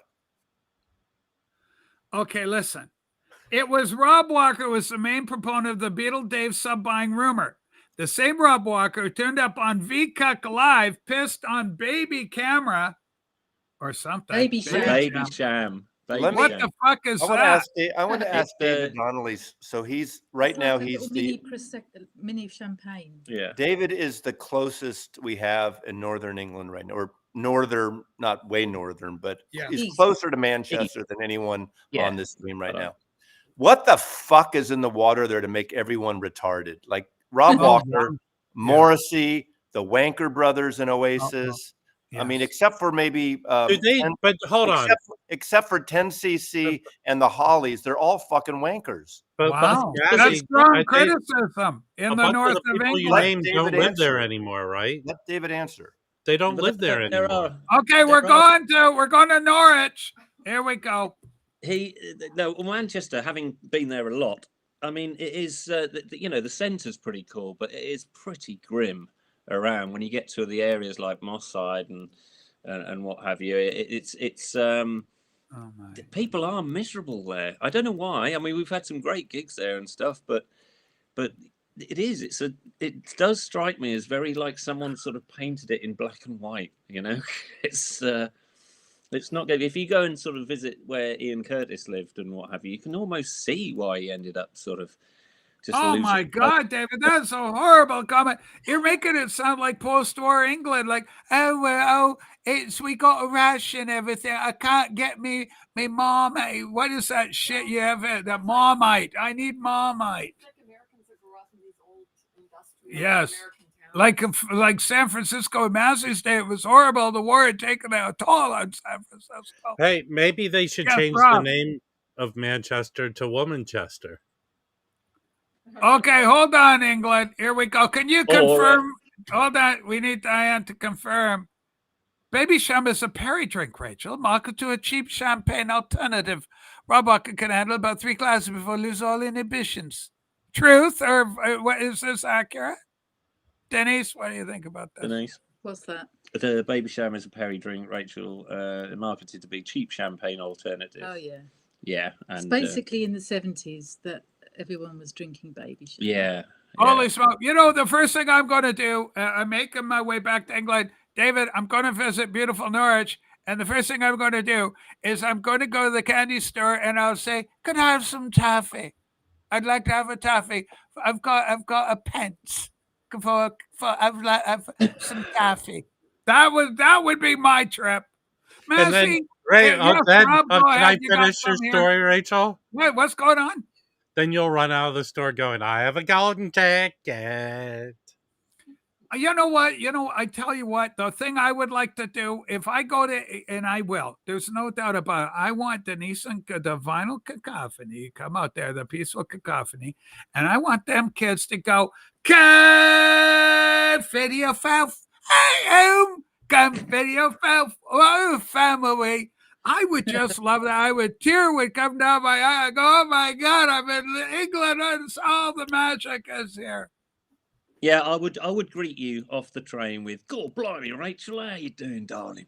It would be so wonderful. I say, are we within 5 miles of St. Mary's, David? Holy smokes. Okay, there we go. Wasn't Baby Sham the band Amy Winehouse drug addict boyfriend was in? No, that's trivia. that's Baby Shambles. Baby Shambles. Shambles. Yeah. Do you think they got the name from the same thing, David? Probably. It sounds like a Pete Doherty thing. It's like a riff on it. Oh, something's happened here in America. There it is. Rob's come in. There he is. Baby He's Sham. got a Baby Sham. They used to serve it in these tiny little champagne glasses. Mm. To make Okay, it look Gabby's here. I'm only going to entrust one panel member with this comment. This goes to Norman. Norman, could you read this? This is from beautiful There's another Gabby. Beatle Dave in the UK who was on a hiatus for almost a year, and 6 days ago is finally back. His amazing collection, his videos are informative. He has he has 2,000 subs or something. So there's 2 Beatle Daves. I mean, come on. We got 2 Beatle Daves? Come up with a name. Come up with a creative name like Beatle. No, Babe. it should be like Babe. Beatle Boy 909. Beatle shit. That's what like Rob. all the lonely people channel or whatever. Dude, something, yeah. How about You know what I would love? Okay, Massey, don't say no to this, but when you shorten it, if we do a diminutive Beatle of Hieronymus? Norman, How about if we Beatle could do Beatle Norm, Ichabod? like Beatle Beatle Norm is Ichabod. so friendly. Remember Ichabod Crane? Beatle Ichabod. Come be something a little off brand, okay? I just love the idea of Beatle Norm because it's so down, it's so earthy. It's Beatle Norm. Yeah, no. Rob, and you could work a Beatle Rob. That would be good. No. Beatle Rob. Dung Beetle. Bye, Johnny. dung beetle. Ladies and gentlemen, we got bad news, sad news coming in.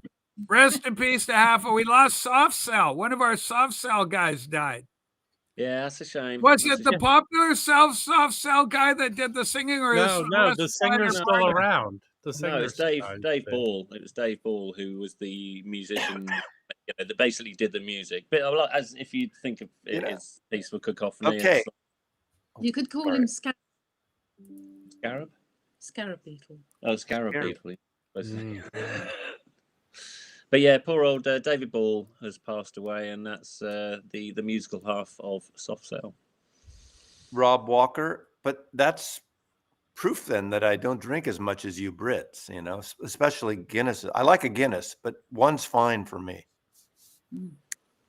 They were drinking really like 3 to 4 to 1 compared, all those Brits there in London. David had left by then, but we were doing pubs every record store. There was a pub, 2 record stores, a pub, 2 record stores, a pub, Soho and around. And those guys were slamming it down, man. But even in that pub we went into, Michelle outdrank you. Oh, I'm sure. And I'm sure. I like a dark beer. I'll have a dark beer. I won't drink this like piss slime that they make in most American beers, like Budweiser or Lucky Lager, that kind of stuff. I'll drink a Newcastle Brown or a Nut Brown or a Guinness or something, or any stouts. But one's enough for me, and then I'll go on a whiskey maybe after that or something. Apparently, Newcastle Brown was Sid Vicious's drink of choice. Viv Albertine told me that when she. I did not know that.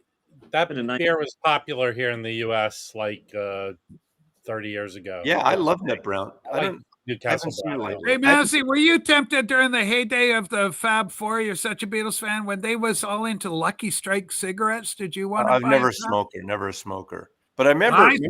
I was a big smoker. I was always that. Always had a fag in my mouth, Norman. Yeah, as a kid, it's funny. You would hear as a kid, and like now everything's censored, or it seems to be. As a kid, what do they like to drink? And they love to drink rum and Coke. Yeah. And so when you're a kid, theoretically, that's the thing you would want to taste, because like Coca-Cola, everyone knew. Put a little rum in it, have a little buzz. Rum and Cokes were the thing. It's like a young man's drink. You're having Coca-Cola with a little rum in it. Here's another thing. We got bad news, Norman. You've got horrible weather in Seattle. Yeah, but we had up until this past week, we had like sun and really nice weather. We got like a week or 10 days of rain straight now. Yeah. So, but we had a good run, good summer and fall. Rob Walker, and this is a word, one of the great joys in the vinyl community. Of course, the big story is Angelo Kelly in Los Angeles, going to be connecting with Rob the Wax, our very own. We love Rob. It was a great weekend, actually getting out and meeting people in the vinyl community. Massey's made an industry of this. Massey is a leader in this area instead of being a keyboard warrior. And I think Massey and Rob are putting proof to the truth that these kids is people. They Rob children. Walker. You can do, I mean, theoretically, you can do both. How fast is it to do this? And then you run out and meet people. In the last couple of weeks, I've met like 2 or 3 people coming to Seattle, and I've met them in Seattle. I was in LA for a day, 2 days. And that's my favorite thing. Going to London, as much as I like going to the record stores and picking up records, meeting David and Michelle and, all those group of people, except, on the end of the evening where we went, or dinner time, we walked literally right fucking through Chinatown there at Soho, near Soho, with all these great Chinese restaurants. And he took us to probably the worst fucking Chinese restaurant in London, which was terrible. Okay, we got. Sorry, David. Yeah. I like the pizza place we went. That's right around the corner from Soho Square there, right? Yeah. From Paul McCartney's office. Indeed. Okay, Massey, we got to turn to you again for this kind of controversial. Rob Walker, cool. Let's see what do you think of this from Joel? You consider Ian to be a racist still? Did he buy? I don't know what you're talking about. And I never considered Ian to be a racist. I don't. Okay. I barely know There was a rumor. It was horrible. It was just wrong. The ranking guy, Ian? Yeah, ranking are obscure. He's all the way. He's like in Nottinghamshire or something. Okay, Rob, what about this? This is kind of hurtful, kind of intimate, kind of controversial. Well, based on me hanging out with you yesterday, you have a lot to be desired. You got a lot to learn, Chris. Yeah. All right, that's Vinyl Piper, Chris. We love him. LA proud. Okay. Full disclosure, Rob Walker from Manchester, England. I'm a racist now. Stop the boats. Stop the boats. Well, wait. When was the CN dude ever accused of being a racist? I believe Rob Walker was accused of being the racist. In what regard? Because they were saying no to newcomers. They've had enough newcomers for a while. Okay. Rob, it's an immigration thing, Rob. It's an immigration thing. Okay. Rob. You know, well, whatever. Yeah. Okay, this is controversial as well. Chame, I love Chame Barnes. I love him. Derbyshire proud. Hi, Rob Walker. Oh dear. Imagine being your age and typing that in a public live stream. I want to say shout out. I like Jimmy Barnes, and Jimmy Yes. Barnes. That's a good example. Jimmy and I love him. we had this little bit of a tug of war because I was, Tete-a-tete. but not Wait. bad. That's not tug of war, Mazzy. This is tug of war. Well, we had a little bit Oh of boy. a fight. You were Okay, four-way anal touch fight. Remember that album? Anyway, we had this kind of thing going on because every time he did a video, I'd get like a inbox Instagram thing, a new video. So I would tease him about it. But I liked Jimmy a lot. And we finally became virtual friends here, I think. So thank Jimmy. Shout out to you. So let's see if it's the real Rob Walker. Hey, Rob, how's Oldham doing?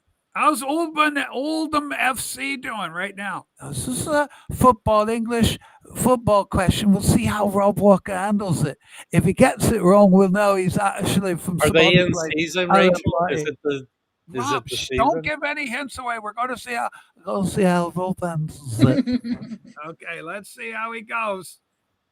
Rob Walker, here he is from Manchester, Oldham, beautiful suburb. I've heard it's been taken over with a lot of newcomers. The newcomers are kind of making their home there in Rob's old neighborhood. So that's kind of interesting. So the Irish in America were newcomers. Yes. The Jews in America were newcomers. Yeah. The white people in America were newcomers. Yes. Never heard of them. You're an imposter. It can't be our beloved Rob Walker. The problem is, and this is the only thing I'm going to say politically, America, we have issues, but we need a bipartisan immigration policy. Don't just build walls and bomb boats. And I know about. I love the bombing of the boats. I just watch that every day. I hope another boat gets blown to hell. How do you know for sure what's on that boat if you just bomb them? You don't. Oh, I'm sorry, Mr. Liberal. Oh, hi, terrorists. Why is that liberal? We just boarded a boat and we lost all our men. They were all gunned down by mobsters, professional killers. What if I said, okay, I think Rachel and Sue have something going on. We're going to just bomb their house without due process. You should. If I'm out there, you know what I know better than to do, Massey? Take my fucking boat off the coast of Venezuela and beeline it to fucking Florida. Use your head, Maslow, you son of a bitch. Those drugs aren't coming from Venezuela. Rachel, the boat has. We went over this. Those boats have to stop like 40 times to refuel. Rob, then what the fuck are they doing in the middle of the goddamn ocean? Well, then board the boat. We see the fucking barrels of boats loaded with barrels. Rachel, Rachel, the U.S. has custom patrolling boats where they can. Yeah, explain to me. Rachel, you're an expert at this. Explain to me how you get drugs. How do you bring drugs on a boat to the U.S.? How does that happen? How are the drugs unloaded? Where are they left? I see they're in drums. But where? How do they get into the land in here? Well, if you see a boat, stop the boat, search the boat. Denise loves this. Denise, I know that Denise came on. She was saying, Rachel, I hope you're going to do some political talk. I said, don't you worry, Denise. We're going to do a little bit of it on this incredible celebration of peaceful cacophony. And I think that's what we're creating right here. Happy wife. What? Don't you want politics? Happy life. Whoa. What's this coming from? Sue, are you telling me you've started to support Massey's liberal policies? No, I just don't want to talk about it today with David and Denise here. Okay. You have to make me say it. Hold on. Now I want to go. I love these kids. Hold on. There's so much love here right now. I'm feeling. Denise, Dave, you guys okay? We're good. We're good. I mean, Denise is more fiery than me. That's for sure. We are the ebony and ivory that you see before you. Can I ask Denise? Since we know David and his DNA and where he's from musically, tell us some of your musical interests, loves, artists, singers, bands, influences. Yeah, I started off. My parents were English folk singers, so turn the volume up. No. He's trying to get us. I'm trying to get me down so we can see you. Oh, okay. Yeah, so they were like Sandy Denny type of stuff, or English folk. Okay. Fairport Convention, that kind of stuff, or No, much older, in the early 60s. Ewan McCall? Then Davy Graham and Peter Shirley Paul. Collins. Not sure. John Renbourn. All the real old guys. Some of them are still going now, but Because obviously you weren't allowed to listen to pop yeah, music, when we were you, for ages? that's you know? right. When we became Jehovah's Witnesses, we weren't allowed to listen to anything with naughty lyrics. Yeah. So we were very sort of middle of the road, dance You music, gotta you know. thank Mousy, Sue. So of course, when I met David, I'm like, I don't know Wait. any, because we weren't allowed to listen to the. Can someone send Denise a 2 Live Crew record, please? Oh, I'll Two sort that Live out. Crew. For you. I'll sort the. Holy smokes. You break me in. Okay, guess what? You know what? This is so wonderful. Ladies and gentlemen, we have been saluting and we have been championing the incredible Peaceful Cacophony. Their new album, well, new singles out, EP, extended play for those that don't know the lingo. And please support them. Get over to Bandcamp. Once again, there's the link. Here's our EP, Corona Somnia by Peaceful Cacophony. I'm finally being able to put it together. I struggle. And then it's just Peaceful Cacophony over at Bandcamp. Please go there, support them. We want to thank Loki Tito for picking me up a copy of it. Holy smokes, Loki, pulling all the punches there. So we'll round the table and then we'll head out, call it a day, 3-hour show. That's a good amount of time to be on the air. Rob, next, when do you meet Angelo? Is it going to be Monday, Tuesday, Wednesday? When exactly is the magic happening?